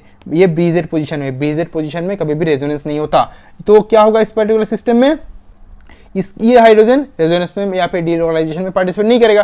दैट मीन्स हमें जो ये मिल गया है, हमारा जो प्रोडक्ट, इससे मिलेगा एक प्रोडक्ट, दूसरा इससे मिलेगा, ठीक है। और ये सिस्टम थोड़ा सा कॉम्प्लिकेटेड है, क्यों? क्योंकि ब्रीज हेड पोजीशन में हाइड्रोजन है, तो हमें इसका कंट्रीब्यूशन बहुत कम मिलेंगे। क्यों? देखो एक स्ट्रक्चर इस हाइड्रोजन से आ रहा है, मतलब इस हाइड्रोजन से एक स्ट्रक्चर मिल रहा है, दूसरा हाइड्रोजन से एक और स्ट्रक्चर मिलेगा, खत्म। दो टॉटोमेरिक स्ट्रक्चर मिल रहा है हमें। इसको स्टेबल करने के लिए दो इक्विवेलेंट ही है दोनों, बस दो मिल रहा है स्ट्रक्चर, रेजोनेटिंग स्ट्रक्चर। इसके लिए पॉसिबल कितने होंगे देखना है। एक तो हो गया ऑलरेडी, मिल गया हमें स्ट्रक्चर। दूसरा ये हाइड्रोजन पार्टिसिपेट करता तो भी होता। इवन यहाँ पे 3 हाइड्रोजन है, देखो ये इसके साथ पार्टिसिपेट डीलोकलाइजेशन में पार्टिसिपेट कर सकता है, ये इसके साथ कर सकता था अगर यहाँ पे डबल बंड होता। मतलब बहुत सारे रेजोनेटिंग स्ट्रक्चर्स हमें मिलेंगे इसमें, लेकिन इसमें बस 2 ही मिलेंगे। तो अगर जिसमें रेजोनेटिंग स्ट्रक्चर ज़्यादा मिलेंगे वो ज़्यादा स्टेबल होंगे, ठीक है। और अगर ज़्यादा स्टेबल होंगे then what will be the conclusion कि इसका कंट्रीब्यूशन, इसका एनॉल फॉर्म का कंट्रीब्यूशन बी प्राइम का कंट्रीब्यूशन क्या होगा? ए प्राइम से ज़्यादा होगा। ये ए प्राइम है तो बी प्राइम का कंट्रीब्यूशन ज़्यादा होगा देन ए प्राइम। डन।